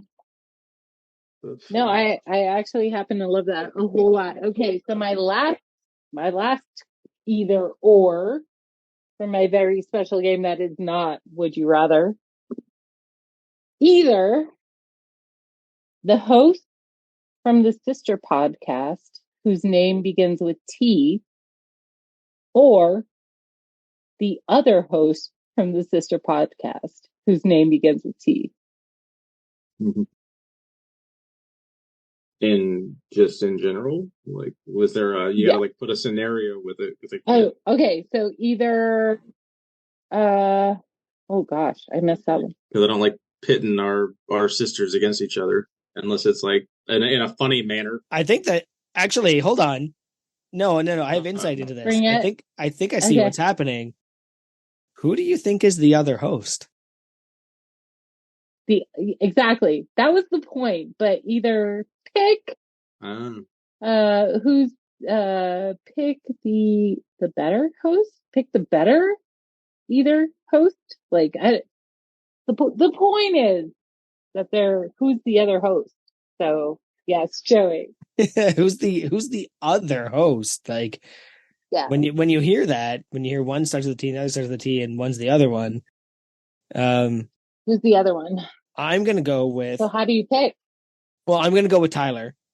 I miss him. Great dude. His wife showed me how to lift Atlas stones. you've never listened to an episode of the Tether. So I'm gonna go with that one. That's the direction I'm gonna go. I love it. So Because much. I've listened to the last ones. I listened to the back catalog, so I know who Tyler is. Sure, he did. Yeah. Well, I got technically Tyler likes more of my posts than the other two hosts. Yeah. So let's say which host should leave. What? I'm just saying which host is no longer there. Like the host of the other team. Well, Tommy already left. Tommy moved to Crew Falls. He's not even in Aberdeen anymore. So I'm just saying, like, yeah. So Tyler would fit. Do you when you mention both hosts, when you say both their names at the same time, which one do you say first? Like, is that might be indicative of? No, that's the thing. Is it Tommy and Tanner or Tanner and Tommy? Well, I would go alphabetic order and say Tanner and Tommy. Yeah, I've definitely like butchered it and said like I have like in my. I love it. I love it. My wife or whatever. My laugh. Fucker. You froze, so I just had to fill some space. I don't know. I'll pick me over both of them. That's all I know. I'm gonna pick Melissa over both of us. That's hardcore. Yeah, I know. I don't want to. I don't want to have any more drama between the sister podcasts if we don't have to. No, I'm definitely riding. I'm definitely gonna ride the line until we stop talking about it. Because. Yeah. But no, that was a good question. Oh, what the fuck? All right, so my mission is accomplished. Uh-oh. Is there more? No, pickleback on the floor? no, my wife made this sign that says My wife. strunk. If you can see it, I see that. it's Yeah, and it's in and out, but yeah. she hung it above me, thinking this will show up on their podcast. But I have everything blurred. You can't see shit behind me except maybe the the candle. So yeah. So I was like, no, let's hang Yeah. this flag behind me, and you just Flag. can't see anything because I have everything blurred. Well, what is it? Flag, Flag? flag. I know it's flag. I'm from Canada. I don't say flag, but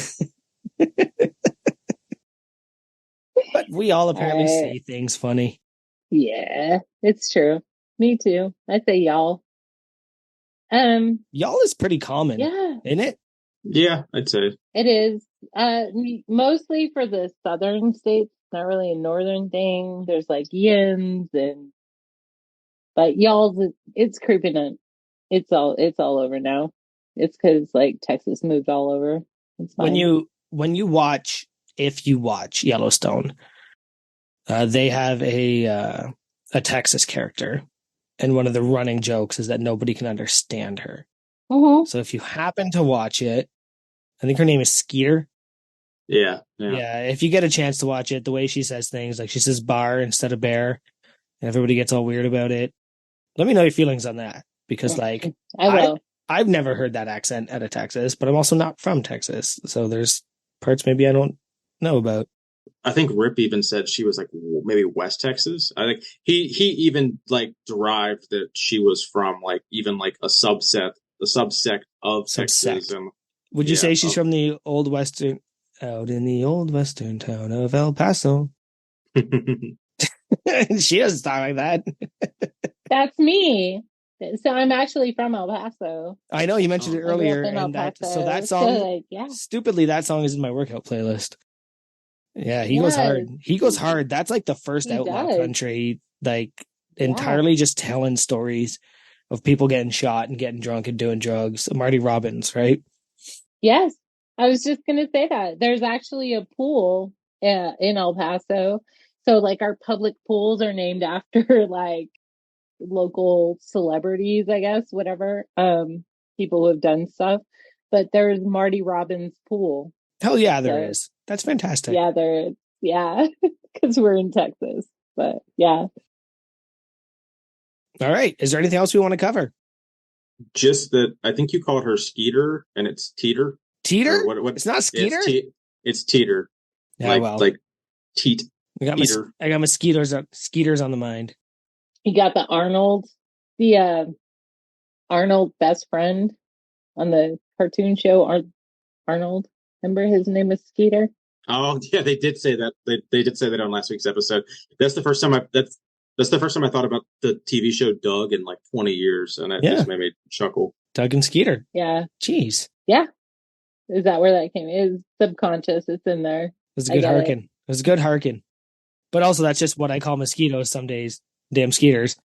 Because I'm not gonna say mosquitoes like a nightmare. Oh my God. That would take forever too. I saved literal seconds by just saying skeeters. I'm gonna cash those in someday. Oh. And this is why it's such a good time at the Live Hard, Live Easy Classic. Like, this is what happened. And honestly, at the zoo that night, I still like, you still kind of don't know anybody. I was still kind of on my own. I really didn't drink the way I should have. So like, I'm so looking forward to next year. We do this again. It's gonna be amazing. Really I can't wait to have you. It's one of those things where I kept seeing you, and I'm going like, I don't know that person, but everybody was like, well, it's Melissa, and I'm like, okay, great. Like, I need more backstory because, but like, also, yeah. And then you suddenly joined the Discord, and I'm going like, oh yeah. I regret not talking to that person the entire time. And I joined the Discord, and like Keith advises, you should totally just pay attention and watch for like 7 days. Yeah. Like just listen, just read shit. Like don't, because like I interjected at a certain point on like day 2, and like, oh yeah, I shouldn't have done that. It's fine now. Like I get it, but like I also should have just read shit for about 7 days because yeah, it did not go over Well, super well. even 2 So days, like just the way we cycle through our inside jokes yeah, and that kind of stuff. Like, give yourself a day or two if you join the yeah. Discord. Yeah, no, it was like the morning after I joined, I was super excited and I threw some shit out there and then it was just like, no. And I was like, all right, cool, my bad. Like, my bad. I mean, Like, no, and I totally knew. Yeah, everyone's got an opinion in there for sure. We all do. Yeah, I totally knew I did it. we don't do that here. If it was anything, Yeah, it was just one of those, that's we don't what it do that was. here. Just like, And oh no, we're not doing that. Okay, cool, yeah, my bad. Like, I'm good. And after that, I kind of stayed quiet and the most unserious Discord in the Discord history. oh, so good. So good. I Yeah, love it right? so much. Like, I can't leave my notifications on. I did in the That's a beginning bad and like idea. all day it was just like ping, ping, Yep, ping, bad ping, ping. My idea. watch is pinging. I have all social media alerts blocked, including Discord. I can't like, yeah, it's too much. Buddy, I would delete the phone call app if I had the damn choice. Like, if it was just so that nobody could ever I call love me. it. Yeah, notifications give me anxiety. Well, are you ready? Are you guys ready to bring it in? Bring it on downtown? I think it's worth noting that no matter how much Nate edits out of this, there's no way we didn't hit a time elapsed PR because we're creeping up on like 7 minutes will be 3 hours from when we were supposed to start. Nobody, So nobody's gonna listen to this. this Like, is they're gonna. probably going to be a solid 2 hour 40 minutes or something. So like my goal was just to get like a 2 hour 1 minute episode, and I think we surpassed that by at least 40 minutes tonight. I had to I think I had to text my wife and go, I'm out of beer. Can you bring me one? It's great. We've just been sitting here for so long. So let's wrap it up real quick, guys. All right. Yeah, let's bring it in for a landing because I think I can taste my piss right now. Yeah. Weird. That's Same. a weird sentence. It's overflowing. I have to go. Whatever. Joey took a break like 40 minutes ago. Oh my He's like, god. "Oh, Yeah, and actually, yeah, that was bad. Yeah, I'm like looking. I keep looking for like a bottle that I can piss in, and I'm like, oh, there's nothing big enough to hold the rest of it. Like, there's nothing big enough to contain it all. Like, no, I can keep you on my air. Like, you guys can come with me. You ever take a chip that out of thought. porcelain, stand it back so far? Like, it was. Anyway, you can find us at Unpaid and Underrated Podcast or the website, unpaidinternpodcast.com. Check out our sponsors, Massnomics, and going forward, hypedust.com, hopefully. Whoop. Where can we find you guys? I am Big Keith. You can find me on Instagram at KeithHoneyKit73. Go follow my Orange Gym at the No Wine Cellar. Do everyone a favor, do us a favor, and go rate us and review us on on iTunes and Spotify, please, so we can get those numbers up. And we'll start reading some Apple reviews if we actually get some new ones. And Melissa, where can we find you? Yeah, so we are on the road to 100. 10. We're on the road to 10. 10. We're on the road. I think we have over 10, but not many. Do we? All right. So we're on the road to 50. So unpaid and underrated. I told you where you can find me earlier. I am at Weldicorn everything. Big Weldicorn or Big Melissa The Weldicorn on the Discord. So come find me. And you know what? We were gonna have Big Matt on this weekend, but if he doesn't stop correcting my fucking math in the Discord, might have to have a word or two. Anyway, you're an athlete, not a mathlete. For sure. And he won the meme contest, one of the categories, about 2.5 years ago. So I think that guy, like, past his prime. It's fine. All right, guys. Well, go ahead and tune in next week, and until then, we'll see you next Tuesday.